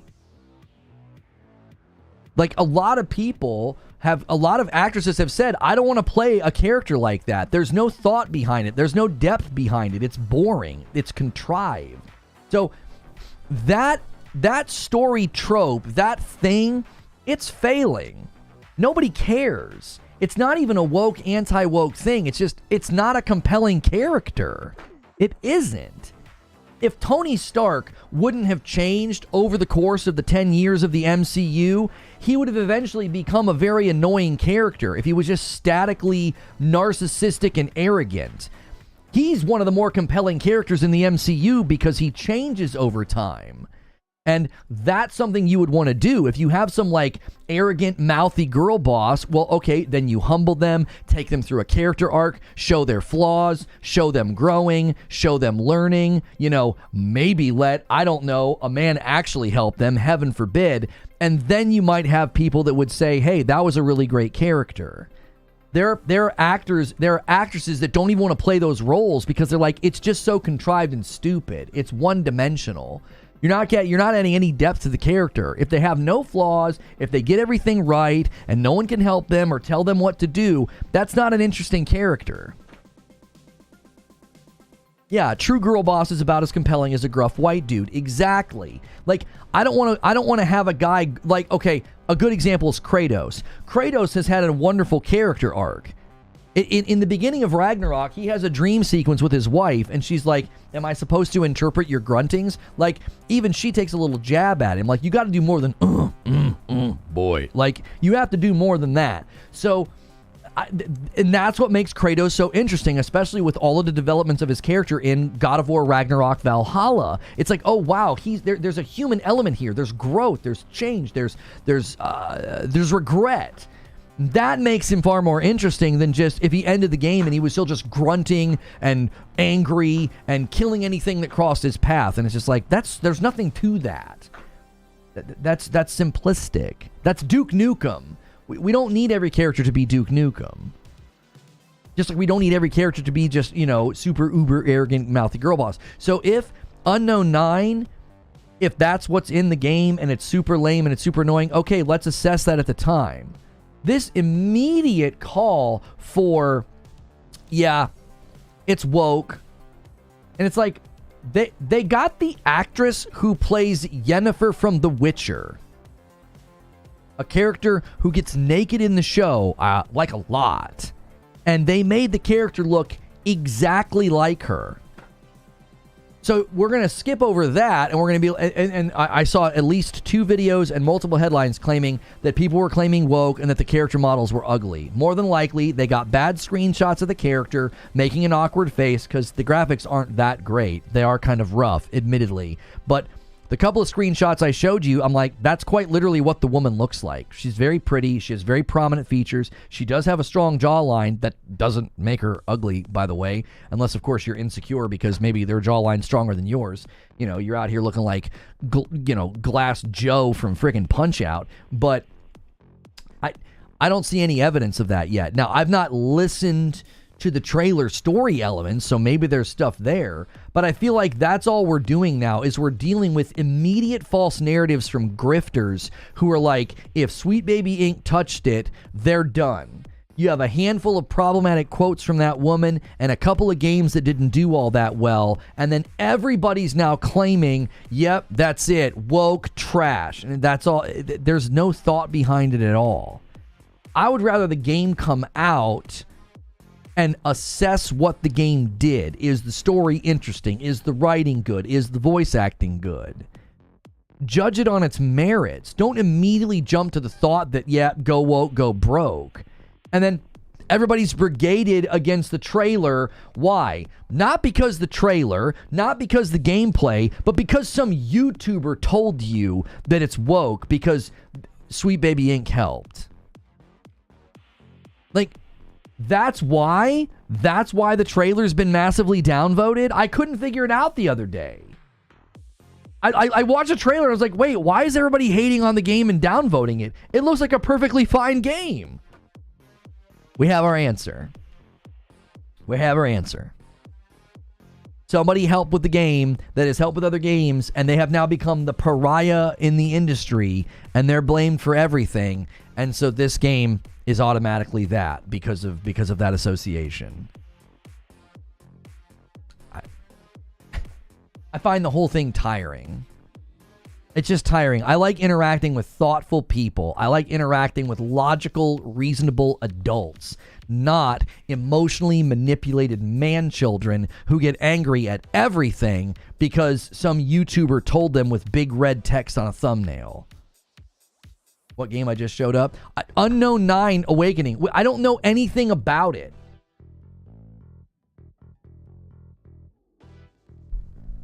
I don't know anything about it. Delve into the mysterious world of the Unknown 9. Request for powerful hidden knowledge. She must learn to master the powers of the fold to fight a secret society with a hostile agenda. So she's trying to find this secret society and weed them out. This is the dadgum trailer right here. This is one of the early. This is the trailer on Steam. Bandai, yeah, I'm sure Bandai is doing this. They're making a WoW game. This is the trailer. That's right there. This is one of the first things you see advertising the game. Better call it WoW. Well, I went to the trailer the other day and I couldn't figure out why people were hating on it. I was like, I don't understand. I've not seen anything in this game that makes me think that. I mean, the same thing happened with Ghosts of Yotei. It's like you see a female lead, and is that all it takes? Andy Ackerman, thank you so much for renewing your membership.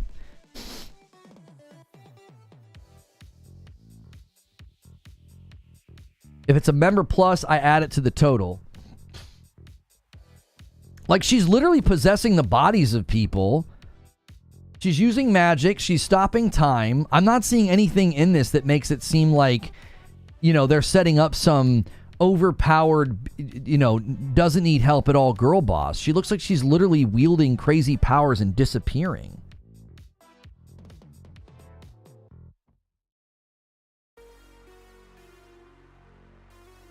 If anything, it looks like, for whatever reason, a bunch of games got on this trend of having like a magical cuff like we saw in Forspoken.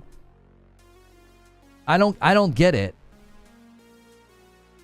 I really don't understand. I see nothing there that makes me think, oh yeah, Bandai's the publisher. Let's see what Reflector Entertainment's worked on. I think that's the only thing on Steam that they have, so it doesn't look like they have anything else. And they're literally putting her at the center stage of the marketing right here, behind the scenes with Anya Kalatra, if that's how you say her name. She's at the center of the marketing.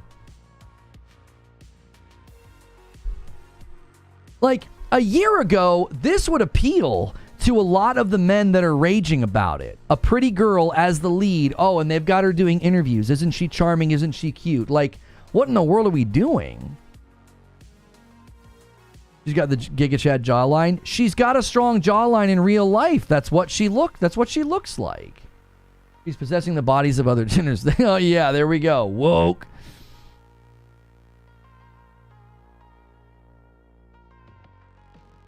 Yeah, it says, on her quest for powerful knowledge, she will learn to master her unique connection to the fold, which allows her to channel powers. But such power does not go unnoticed, and she quickly becomes the target of a splinter faction calling themselves the Ascendants, who want to use the folds to alter the course of human history. So this is honestly somewhat of a cliche story, right? She's the chosen one. She can master this power, and this hidden society is going to try to stop her and kill her. Like that's pretty common story tropes in video games. That's nothing new. Some at this point are pushing back against their perceived pattern of female leads, and they don't like Sweet Baby. A YouTuber doesn't need to tell them it's woke. These two influences have people pushing back. Right, but the thing that was brought up in chat today was that hey, you know, this woman helped write it or whatever, and it's like, okay, Ghost 2 was in development and all of a sudden things change. No, that was a lie put out by another dishonest grifter. There's no evidence of Ghost 2 being in development and then things changed. That is false. That's all been completely made up. You got one guy with no sources making those claims, and all you got to do is take one look at the YouTube channel to know this is nonsense. None of the people with actual sources at PlayStation, none of the people that leaked that things were coming, nobody has confirmed or corroborated any of those claims. And honestly, before Ghost of Tsushima got announced, its sequel got announced, I even said that his story is somewhat contained, and I don't know what you could do with him. Taking him off of Tsushima might feel a little bit weird. We were literally having a conversation about it. And I was like, the Ghost of Tsushima story is very contained. Jim's story comes to a very solid conclusion with the Icky Island DLC. Because he has all those flashbacks about his dad. And I'm like, I don't really know how much more you could do with that. So it makes sense. They were like, yeah, that's a contained story. Let's jump ahead a couple hundred years. A $5 super chat tip from the Green Monster. It's woke because she identifies as a multi-bodied being. She's using magic, for Pete's sakes. It's a Bandai game. I can't see Bandai being like, yeah, let's publish and put our name on something like that. I don't think Bandai is the type of publisher that would do that. They don't strike me as the type. Jin's story was very much concluded in Ghost 1. Yeah. Even if there's evidence that mid-development they decided, you know what, we should switch to a different time period and switch protagonists, I'm okay with that because they might have concluded that literally through the creative process. They might have been like, this isn't going to work. It was like when everybody kept claiming, and Risick with the 10 bomb says, I want to see Lono play Dragon Ball Sparking Zero on Friday night, and he bumps the line by 10. 320 members, dude. Thank you so much, Risick. If you guys hit 500 before Friday night, that's what's going to happen. You guys can beat the tar out of me in Dragon Ball Sparking Zero. But the same thing happened with God of War. People took one sentence and ran with it and misrepresented it. God of War Ragnarok is DLC. They just ripped it out and they're going to sell it to you as a full game. Just a bunch of liars. There was one sentence uttered about how they were trying to conceive of what kind of DLC they could add to God of War 2018, sketched out what they wanted to do, and it was like, this is going to be too big for a DLC. God of War Ragnarok was born. But we had to listen to all of these numbskulls say God of War Ragnarok's just DLC that they ripped out of God of War 2018. We had to listen to these morons for like over a year. And then it came out, and it was obvious that it was a full game, huge game, Game of the Year nomination. And here we sit with Ghost of Tsushima. And it's like, oh, they switched to a girl, woke. And it's like, no, that you have no idea what led to that decision. Green Monster with the 5-bomb takes us to 325. You have no idea what led to that creative decision. They might have literally sat down, scoped out, sketched out what they could do with a Tsushima sequel, and they concluded there's not much we could do with Jin Sakai. His story's kind of done. And I think it makes sense to treat Ghost of Tsushima like a franchise. Instead of being like, let's just squeeze out one more story with Jin. Well, now you're in the awkward position of, well, you've made 2 Ghost games. Are you going to make a 3rd Ghost game? Is it a trilogy? This gives them the creative freedom to just always tell a new story about a new Ghost.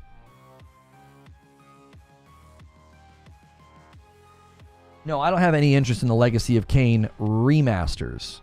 They're not remakes, they're remasters, which is precisely why I'm not interested. God of War doing remasters of 1, 2, and Chains of Chaos, also 0 interest. I'm not interested in playing remasters of 20-year-old games. If it's that old, you should remake it, or don't bother.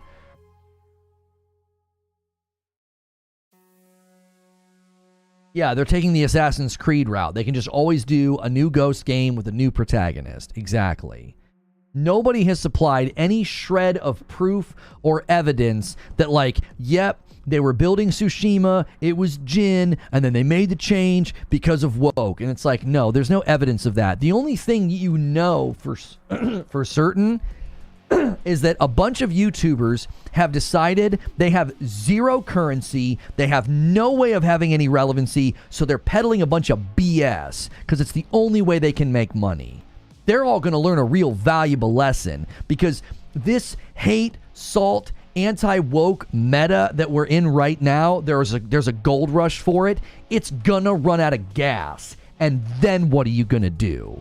Whenever you need to actually start covering gaming, whenever you actually start deciding to make content that matters, or really review games, or talk about the industry, no one's gonna want to listen to you, because you built your channel on a bunch of BS and hate. And the bottom's gonna fall out. I'm gonna celebrate that. I can't wait for all these people to speed run their irrelevancy, because it'll run out of gas. There's only so much BS you can peddle. There's only so many lies you can tell. Eventually, good games are going to come out. They're going to sell well. I think they're going to break their neck on Ghost of Yotei. They're all going to have to admit, yeah, Ghost of Yotei is a pretty awesome game. It's pretty hot. It's pretty sick. We were all wrong. What are you going to do when the game comes out and gets great reviews and sells well and is commercially successful? It was the number 2 trending game number 2 trending video on YouTube the day after it came out. And you think you're going to be able to stop it somehow with your lies and your dumb nonsense? I can't wait for the bottom to fall out on these garbage channels, because they're not doing anything. They're just preying on the emotions of the uninformed. And then when you actually want to start making content, the audience that you've built, they're going to reject you. They're going to reject you. And I'll celebrate it. The platform will be better off. The gaming community will be better off once these people are no longer relevant. And that's what they're going to do, because they're all doing the same thing. It's a gold rush. And gold rushes always lead to ghost towns. You're going to run out of content. You're all doing the same dumb thing. You're not saying anything of substance. None of it's good analysis. It's just low-hanging fruit drivel. A $5 super chat from Andy Ackerman. This guy complained Yotei's woke, isn't even saying it because it's a female lead, then goes to show examples of games switching to female leads. Yeah, see, I saw a screenshot of the alleged game switching to female leads, and it's nothing but a lie. They referenced Ratchet & Clank. Ratchet & Clank didn't switch to a female lead. Ratchet is also not a human being, but you have 2 playable protagonists in Ratchet & Clank. One's a male, one's a female. They showed Uncharted. Uncharted didn't switch to a female lead. It was a spin-off title for $40 that was actually highly reviewed and beloved by fans of the franchise. So just, stupid doorknob of a take. And then, what was the other one? Oh, The Last of Us. Okay, The Last of Us is the one you could say, yes, they switched to a female lead and they killed off the male lead. Okay, fine. All the other examples were stupid. Like, oh my gosh, a Lombax. I called him a wombat. Yeah, a Lombax. I can't play as him the whole time. Yeah, he's so masculine with his big, giant, cartoonish eyes and his high-pitched voice. What a display of masculinity in Ratchet and Clank.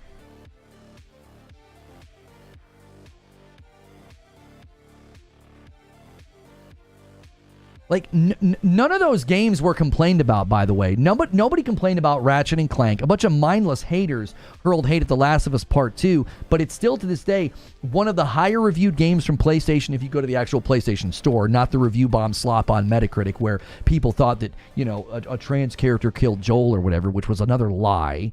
They always have to lie. They used photoshopped images of Aloy to claim she's ugly. They lied about The Last of Us Part 2 storyline. They can't ever tell the truth because there's no truth in them. They peddle in falsehood. Yeah, her name was Rivet. Yeah. Some even say Returnal is woke because there's a female lead. If all it takes is a female lead to rattle your cage and to make you cry woke, listen, being scared of a female protagonist or a rainbow doesn't really speak of masculinity to me. You sound like emotionally manipulated boys is what you sound like. I don't see wisdom. I don't see discernment. I don't see careful thinking. I don't see thoughtfulness or stoicism. I see a bunch of emotional boys. Oh my gosh, this person had a rainbow on their LinkedIn. Oh my gosh, the lead character is a woman. There's nothing masculine about any of this. It's embarrassing. I think it's embarrassing behavior. It's like, I wouldn't want to be friends with you. I wouldn't want to hang out with people like this. You're boys. There's nothing masculine about it at all. Like, take a weekend and, like, you know, read Meditations by Marcus Aurelius and come back and really analyze your behavior. Read some wisdom literature and, like, really analyze what you're doing with your life and what you're prioritizing. You know what I'm saying? Stand up straight. Think better. Be a better thinker. Like, what are you doing? Where like, this whole concern about men, well, where are they? I don't see them. I see a ravenous rabble of angry, just some sort of deep-seated frustration. And it's like, well, if this is what you're going to do, well then, what's next then? What's next? Like, what's the next step? Where are you going to go from here? Everything's woke, and then okay, well then what? What are you hoping to get out of all of this? And I honestly think a lot of people need to pause and realize you're being manipulated. I think that's the thing that you should feel embarrassed by. You should say, I'm being manipulated. I'm not being a discerning, prudent man. I'm being a manipulable, gullible boy. That's what you should be doing. You should be assessing, like, wait a minute, why am I letting these videos get me so riled up and angry about stuff? Like, they're video games at the end of the day. If they make a game and it's not for you and it is woke, well then move on.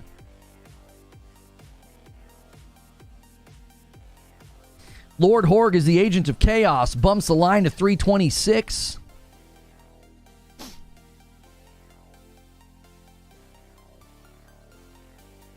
I'm going to pull up the next question. I'm going to pull up the next question because I'm going to ask you guys to turn to your Bibles and we'll start reading Proverbs. Gee, many frickin' Christmas. Robert Jones says, can gaming be at its best state and worst state simultaneously? We have a lot of great games and a bunch of unfinished ones. I would say that this is actually one of the better things about how dichotomous gaming is right now, because the bad games are falling and the good games are rising. That's what you want to see, right? You want your publishers, your decision makers, you want them to see clear evidence of, like,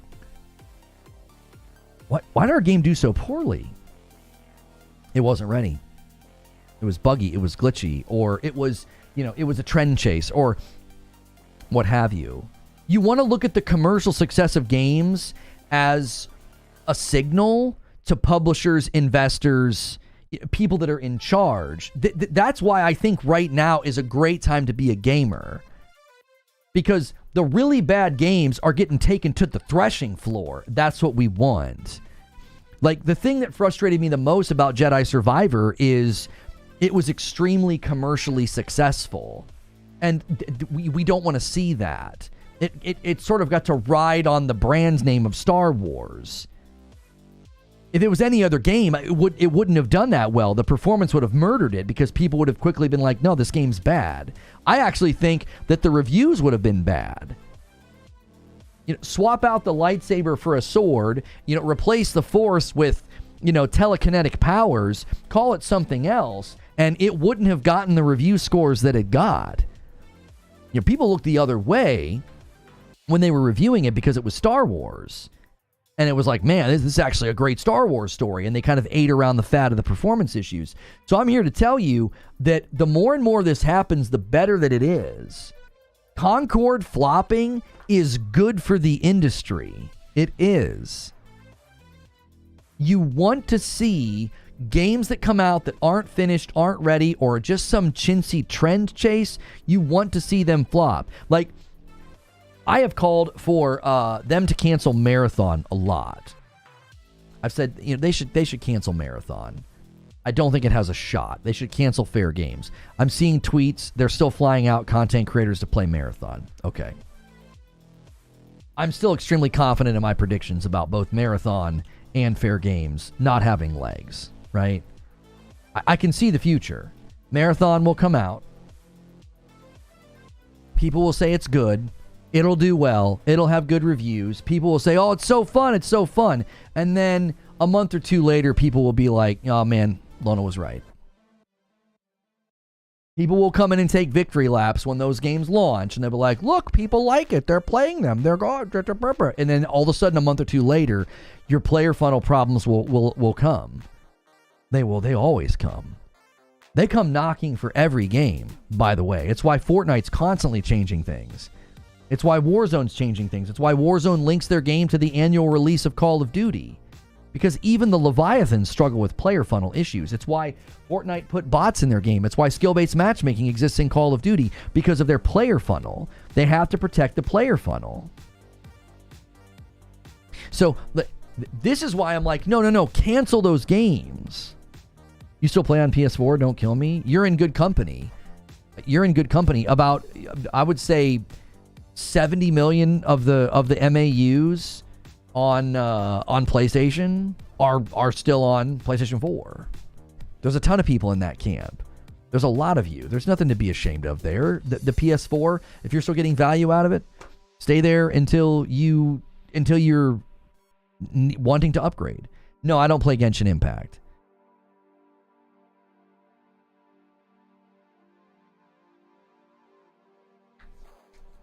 Fortnite could have mailed it in a while ago and still made bank, but they're always changing and adding stuff. Yeah, I love this question from Robert Jones, because I think we are in a really great state right now with gaming. I do. And I think one of the reasons we're in that great state is the good games are shining bright and the bad games are falling down. And that's exactly what you want to see. That's what you want to see.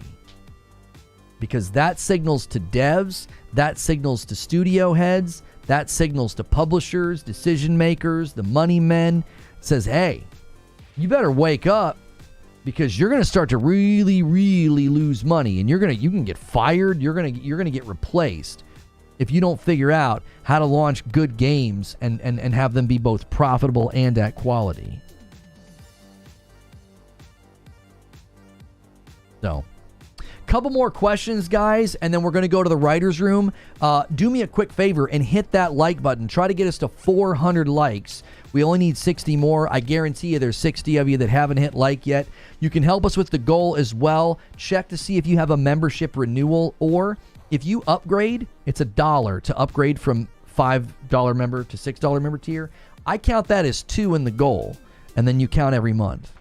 So there's 49 people still on PS4. Oh, I overshot a little bit. I thought it was like 60 or 70 million. I thought it was a lot more than that, because their MAU is like 130 million, and they've only sold 60 million PlayStation 5s. Or maybe, well, no, that was 60 million PlayStation 5s earlier this year, so it's probably quite a bit higher now, so my count might be off. 49 people. No, sorry, 49 million. 49 people, yes. Now's a great time to gift a member as well. Help us at the goal, and then they can ask questions, and then they can come to the writer's room. Next question is from Joker Quinn. Do you think some games still going to last-gen consoles, that those consumers won't feel the need to get a PS5? I mean, it depends on the game. Like some of the games we looked at today that are hitting old gen, I don't think that's super compelling to be like, I'm going to stay here. Because they're not necessarily like next gen games. They're not like pushing the graphical envelope. They're clearly like older style games, or they're built in a way where they have a lot of elasticity. So to me, it seems as though the compelling thing that makes people switch from an old gen to a new gen is usually a big game, right? The small games aren't really changing their mind. It's not like, oh, well, all these old games, or all these new games, are still coming to the old console. It'll be the new games that compel them. Spider-Man 2 compelled people to upgrade. It did. Burning Shores might have compelled some people because you couldn't get Horizon's DLC on PS4. The next big Ghost of Yote. Ghost of Yote will get people to jump. Grand Theft Auto is going to get people to jump. In the PS4 Pro run Crisis. So it usually takes a big game to get people to jump. The small games aren't like convincing them to stay. Does that make sense? So, Ignorance says, what do you think is this obsession with pretty characters? I feel that people used to have a problem with pretty people in the media and that they aren't representative of the average people. I mean, there are a lot of facets to this. Some of it's pattern recognition, okay? I've been making content for almost 10 years, and early in my career, there was a conversation about, can women stop being decoration in every game, right? The cliche game where everybody's wearing medieval armor, and the guy looks like he's made out of stone, like a walking tank, and then the woman has like all of her skin hanging out. She's wearing like a metal bikini, right? It's like Princess Leia showing up to fight in a sword fight, and she's like, yeah, I'm ready, from like her Jabba the Hutt outfit. And then you got a guy in like full clad armor. So those were some of the stereotypes and cliches that nobody was necessarily saying that's bad. A lot of people were just saying, could we get some different character representation here? Like, why do we always have to look like that, right? Now, some people like that. There are women that like that. There are men that like that. They want their character to look sexy. So there was some changes. Now, at the time when a game like Tomb Raider came out, nobody complained. Nobody called those games woke. That wasn't even part of the vocabulary back then. When the new Tomb Raiders came out, people said, this is a really good happy medium. She's still very pretty. She's still shapely, but that wasn't the foundation of the character anymore. She was more of like a grounded, realistic looking character. Okay. If you saw her in real life, you'd be like, hey, wow, she's very pretty, but you wouldn't be like, oh, wow, it's this exaggerated, busty character who, if the wind blows too hard, she's going to like fall over. And I think that's what people keep forgetting. they keep forgetting that a lot of these games started to ground the characters and the story more into the real world. Look at like the Uncharted games. Look at Uncharted 4 and look at the characters in that, right? Nobody's exaggeratedly gorgeous or strong like a comic book character or some busty vixen. It's grounded in reality. The Last of Us is like this. Uncharted is like this. Tomb Raider's like this. So I think a lot of people have misfired and mislabeled. They're like, oh, this is trying to make the women not as pretty. And it's like, well, no, it's probably just trying to ground it more in reality. Like all of the characters in The Last of Us, all of the characters in Horizon Zero Dawn and her Forbidden West, they're good-looking characters, but they're not like exaggeratedly good-looking. Like, Aloy is actually pretty. Anybody who says otherwise is an idiot. They're stupid. Because the actual actress and her are one-to-one. We've seen the side-by-sides. We've seen the overlays. These people are dumb. They have believed Photoshopped images where they made her look like she got stung by a bee, and they up the contrast of the color. They do all these Photoshop tricks to make her look unappealing. And it's like, have you seen any of the stuff that's come out from the Horizon Zero Dawn remaster? And they're all like, oh, they learned a lesson in a minute. No, that's what she looks like in Forbidden West, you dolt. She literally, it's the same model from Forbidden West. You're just not buying into the lies of Photoshopped pictures of her, okay? So I think a ton of people have misfired on the game's just grounded in reality. Then you get a game like Stellar Blade, and it's like, yes, it's based on a real person's body. But her and Taki and all of the other women are very exaggerated. They're very much like they're jiggling all over the place, right? And same thing with the First Descendant, right? It's very exaggerated. Those games are not grounded in like the real world setting. Like Aloy is a post-apocalyptic game in the real world. The Last of Us is a post-apocalyptic game in the real world. And then Stellar Blade and the First Descendant are more fantasy sci-fi. It's like, no, this is some mystical world with monsters and these crazy beings. And so then what do? You exaggerate what the characters look like. That's totally fine. There's nothing wrong with either of these game types. I played Stellar Blade and loved it. I enjoyed my time in the First Descendant. It just got too repetitive. Here's the reality. There's room for both. You can have games that are more grounded in reality and the characters look, like people that you might meet in your daily life. And then you're going to have games that are based off of like super gorgeous, buxom people and all their features are very, they're very exaggerated. It's not very common to see people like that walking around every day, depending on where you are in the world especially. So I think a lot of people have misfired. And what they do is they misdiagnose what's going on. At the core level, is the game trying to ground itself in reality, or is it like this fantasy exaggerated world? There's also just like the intent of the author and the artist. Like somebody might make a game like the game that we just looked at, Unknown 9, and the woman playing her is gorgeous. She was in The Witcher. She got naked a lot in The Witcher. But in this game, she's covered up. She's wearing like, head to toe clothing.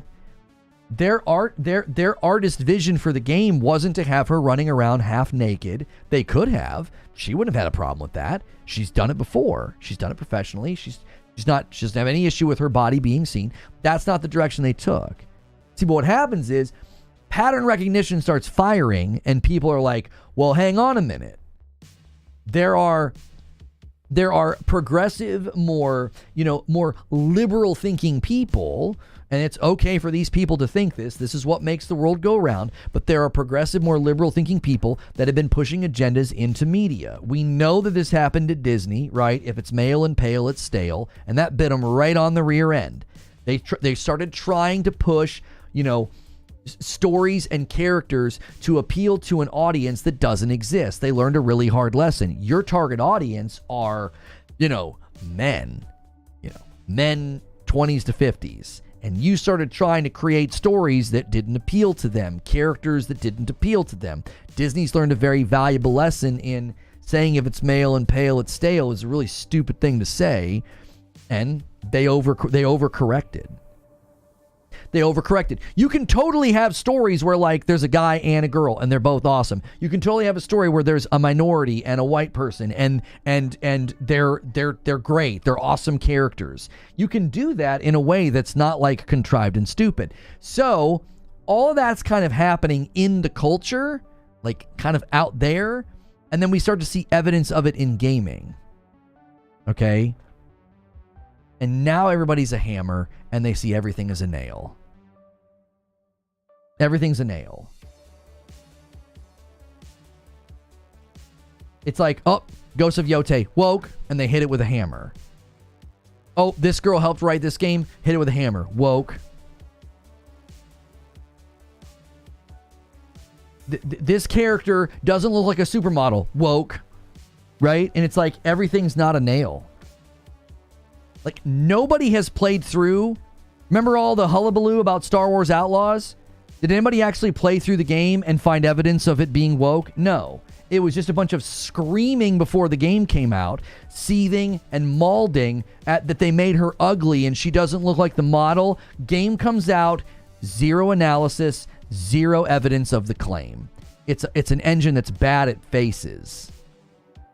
That engine's bad at faces. All the human characters in that game look super awkward and they look like puppets. 12 months from Necteon, a whole year, and it's a member plus, so it counts toward the goal. Thank you so much. Celebrate those renewals, guys. You're trying to hit 500 before Friday night, and I got to play Dragon Ball Sparking Zero against you. Did you finish it? She helps a gay alien. Oh, the horror. Have you ever watched Star Trek? The Next Generation? Like, these kinds of games have always, these types of stories have always had diverse people in them. Like, who cares about that? It was like people getting angry about the gay proposal in Spider-Man 2. Jiminy Christmas. A lot of people got angry then, too, when they saw one of the people associated with the new Halo Studios. She had a rainbow on her LinkedIn. I got bad news for a lot of you.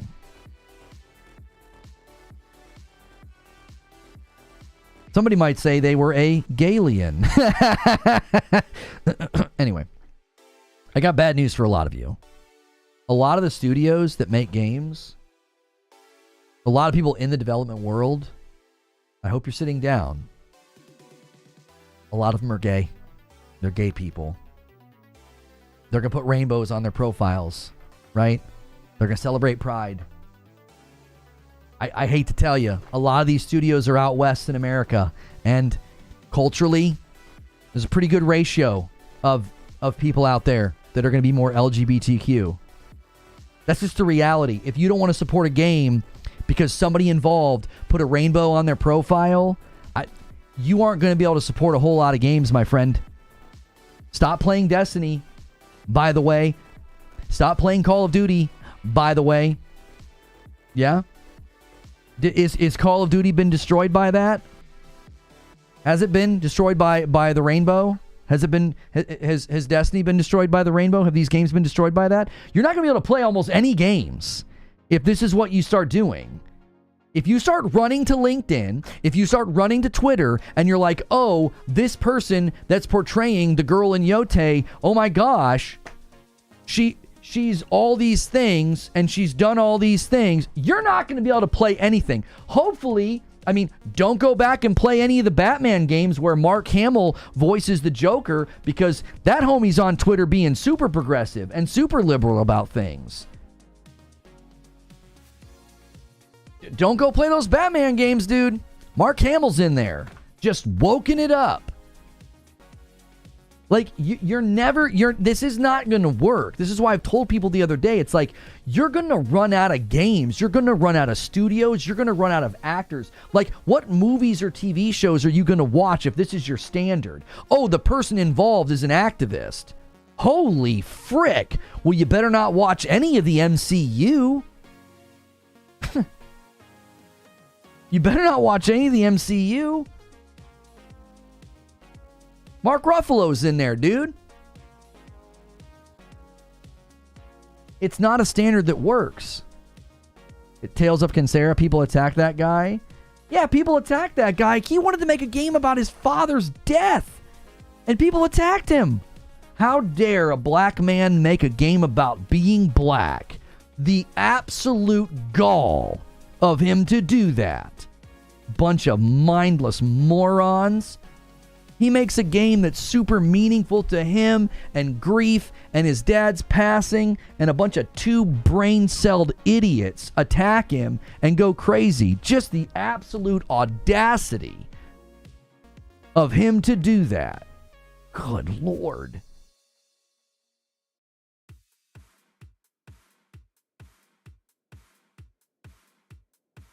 That's where I draw the line. Yeah.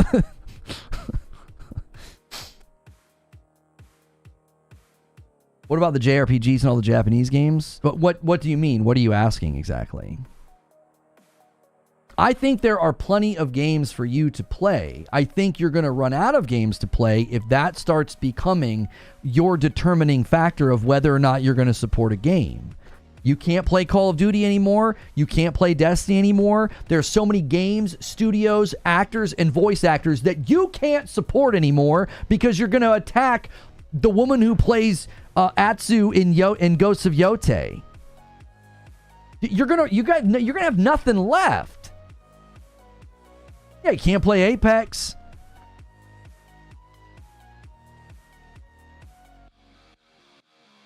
P-Dub H-Town with a 5-bomb. To me, it always comes down to, is the game good or not? The idea that people think Kill the Justice League is bad because woke, and it's like, no. The rainbow flag in the Hall of in the Hall of Justice is not why that game is bad. Some line about toxic masculinity in a data file on Wonder Woman, that's not why that game was bad. That game was bad because it was bad.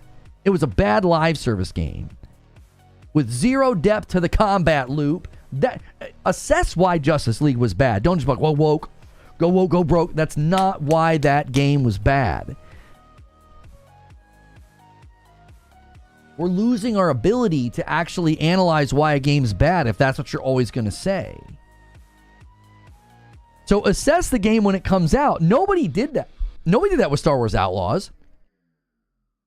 Nobody did that with Kill the Justice League. Nobody actually broke down why those games were bad. The woke is a sign the game sucks. People don't pattern recognize for no reason. Yeah? What about Baldur's Gate 3? What about Deadlock? What about those games?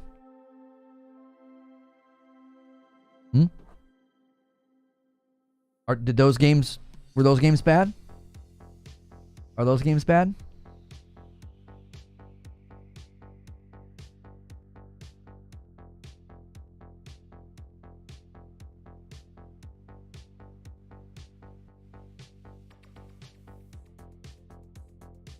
I'm not saying anything because I want you to feel the silence. It's like the position's just bankrupt. It's so bankrupt. There was all kind of stuff in Cyberpunk as well. Like, if the game is good, suddenly you don't care. That's the point. It's like, if the game is bad, talk about what makes the game bad. There's so many games that include that kind of stuff, and like everybody's all of a sudden like, oh, but the difference is no. Baldur's Gate 3 is excellent. It's an excellent game, and people will eat around the stuff that they would have called woke. If Baldur's Gate 3 would have been a bad game, if it would have flopped, if it wouldn't have got good review scores, what would people have done? Yeah, woke. They'll let you bang a bear, woke. It's like, funny you say Baldur's Gate 3 when stories say the sucky later acts were by the woke side of the studio. The later acts weren't sucky. I thought they were glitchy. I don't think I've heard anybody say that the later acts are bad qualitatively. I thought they had like glitches and optimization problems that I believe have been rectified.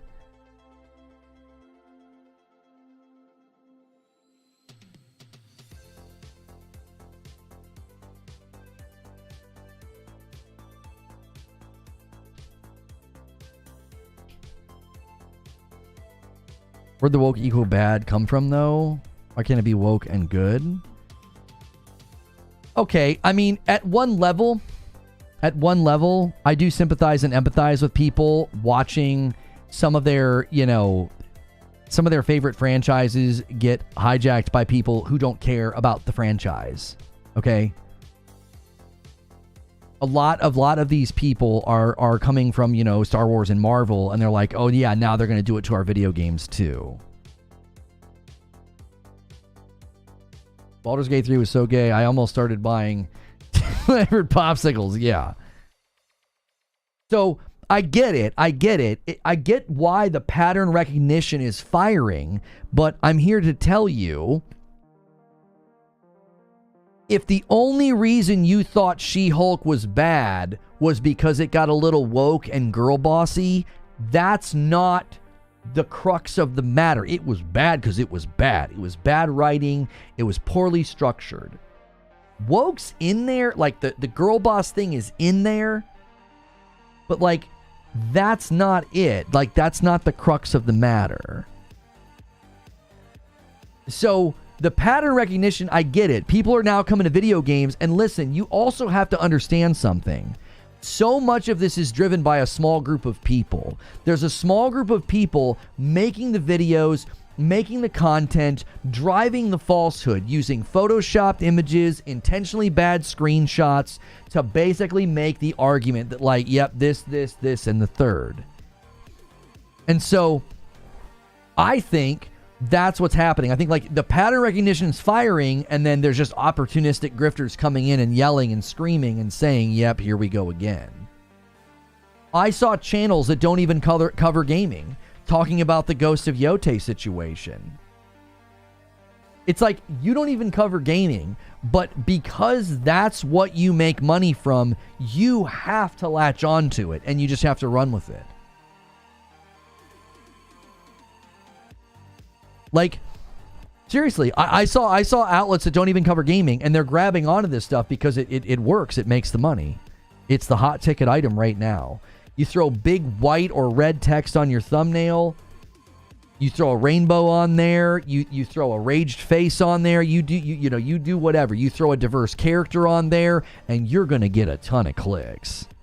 There's already content creators complaining about the fact that if they don't do that, they get way less viewership. If they just try to do like an actual video, like a review or a retrospective, they can't get any viewership. And it's like, yeah, you're learning one of the big dilemmas on YouTube is that negative drives click, and whatever you give people to get them in the door, you're going to have to give them to keep them in the door. And people are learning. They're like, oh, shoot.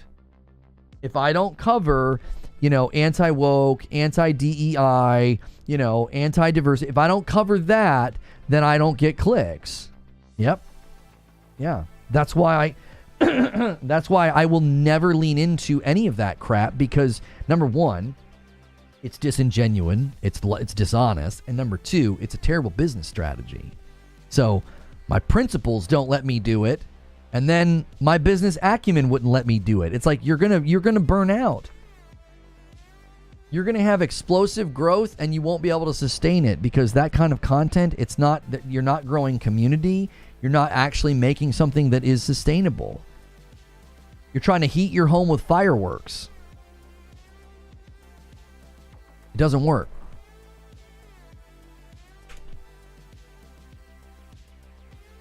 I won't watch a video that has a pride flag. I stopped playing COD because of it. The only flag that counts is the English or British flag to me. I'll never wave another. So will you not play games with other countries' flags in them?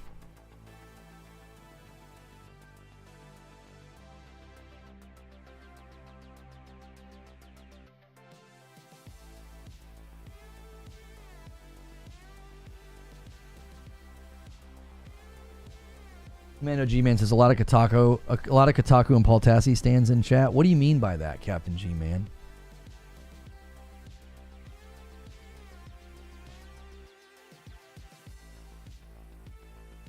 Yeah, we can go for another 10. All right, we can go for another 10 minutes or so, and then we got to go to the writer's room. You guys can try to push this as far as you can to make it easier on you tomorrow to hit the goal. If we hit 500, I got to play Dragon Ball against you guys tomorrow. People want to beat the tar out of me for the members Friday night stream. We are entertaining the idea of moving Friday night streams to Saturday afternoon because a lot of you can't make it to Friday nights. That's been a consistent theme and problem with our Friday night streams. So we're not making the change. We're just considering it. So obviously provide that feedback in the Discord. Obviously provide that feedback in a lot of the other places that we have that you can talk to us.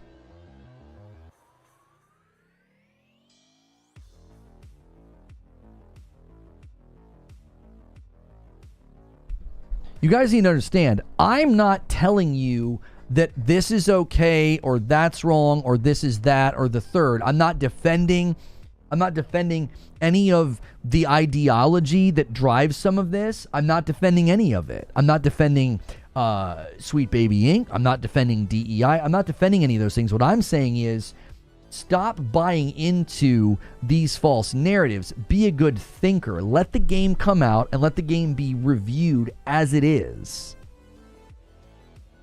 I've not seen any of the breakdowns of Star Wars Outlaws. None of it touched on like, yeah, it's a super woke game. Its stealth is stupid, right? Its story doesn't get good until the end, right? The pacing's bad.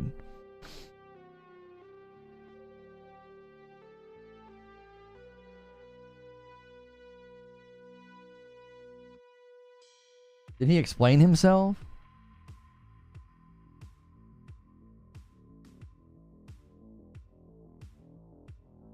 He said, they have actual positions on their websites notating their hiring of people that fit the job descriptions, but it's not happening.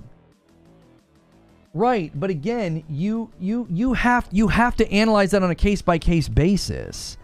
I agree you tend to be more on the I don't care camp, but chat gets riled up pretending to be above it all. Right, but here's the thing that's frustrating, Commando G-Man. I have seen almost no evidence of any of this. Remember when we would always get into the debates about like, oh, they're making our characters ugly? And I'm like, okay, can you provide me with evidence? And there's almost no evidence to support it. And now, as soon as they see a woman, it's like, yeah, woke. Like with Ghosts of Yote.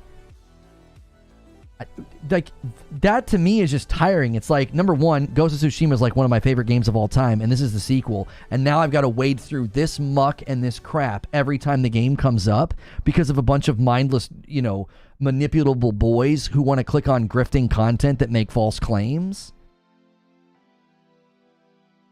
And to think that people here like Tassie and Kotaku? This community has zero love and appreciation for either of those sources of not good reporting.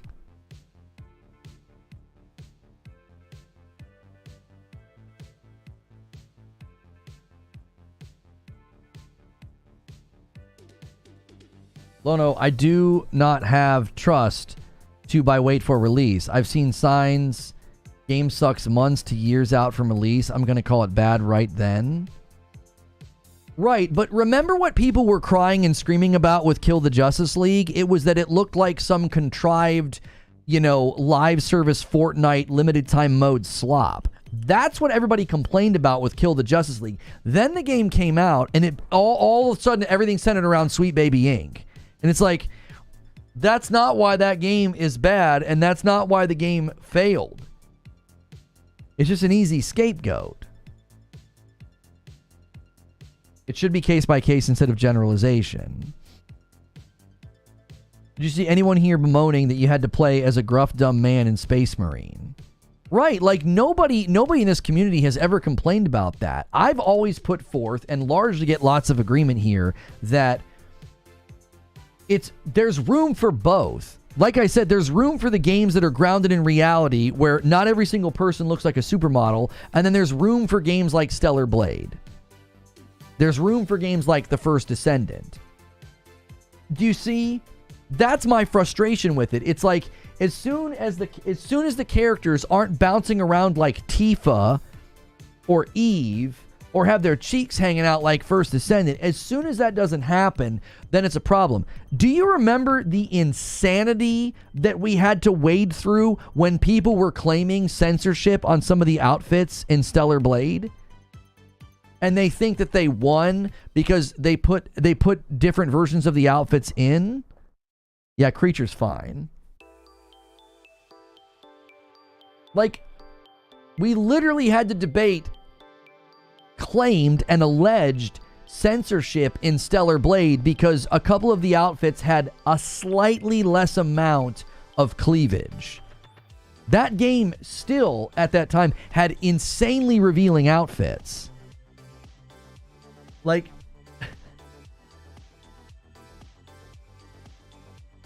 that's what I'm talking about. It's like, if a game comes out and the woman isn't like half naked, people immediately now are claiming like, oh yeah, it's woke. It's like, what? I don't want every game to look like that. It would be weird. It would be weird if every single game was like that. You're going to have female characters that look normal or that are wearing normal clothes, that aren't super voluptuous or buxom or wearing revealing outfits. Like, not every game can be that.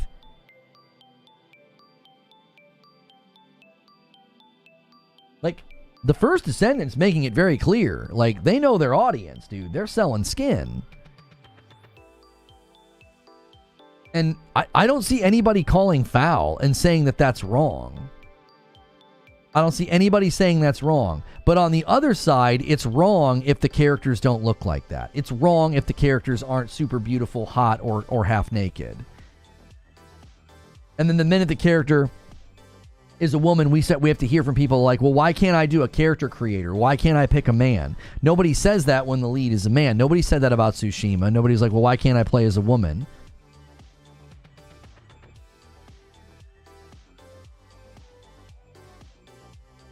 That's my frustration with it. Let's take this last question and get out of here. Louis Love says, based on your Armor Core idea, how most gamers have the ultimate game in their head, do you? Not saying tell us what it is, but curious if you had one. Oh, the ultimate game? I mean, I don't really have the ultimate game in my head. I've got my own game idea that I've outlined before, you know, called the library, but it's not like the ultimate game. I've always thought that somebody is building the next great looter shooter. I've always thought that. Somebody's going to be making it. And I have tons of ideas on how to have longevity and elasticity within a looter shooter, as far as, you know, contextual power, you know, lateral movement within power fantasy, to maintain relevancy of existing gear while offering gear that's winsome and compelling to get the person to grind and buy the content. There's a lot of ways to approach that kind of a game. I've never sketched out in my mind, though, like the ultimate game or the perfect game. That's really difficult. I'm a little bit better with analyzing existing systems and finding ways to improve. Like, I could certainly help if you put me on, like, you know, a consulting board for a live service game. I could I could be a huge asset, I think, to companies like that because of my history with them and just the way I break down the systems and have the ability to be analytical about it. But I don't know if I could ever, like, from the ground up, come up with, like, a really, really good ultimate perfect game. So, to be fair, I won't play the First Descendant because it's a flesh pedal sim. I don't think the gameplay is all that compelling, and if it weren't for the TNA, the game would be the worst. It'd be worse than Kill the Justice League. Yeah, I don't think the combat and the content's all that compelling in First Descendant. The best thing about it, right? The best thing about it is that it's mindless and you can just play it. That's also the worst thing about it because it's not very memorable and it's just very forgettable. So, all right, you guys are well within reach of the goal. You should be able to hit it tomorrow. 168's very, very doable. I'm going to spam a link in chat. If you want to come with us, you got to become a member. So consider clicking the join button. And if you do that, make sure you pick the $6. Make sure you pick the $6 tier. That gets you into all the content. If you're currently at the $5 tier, consider upgrading.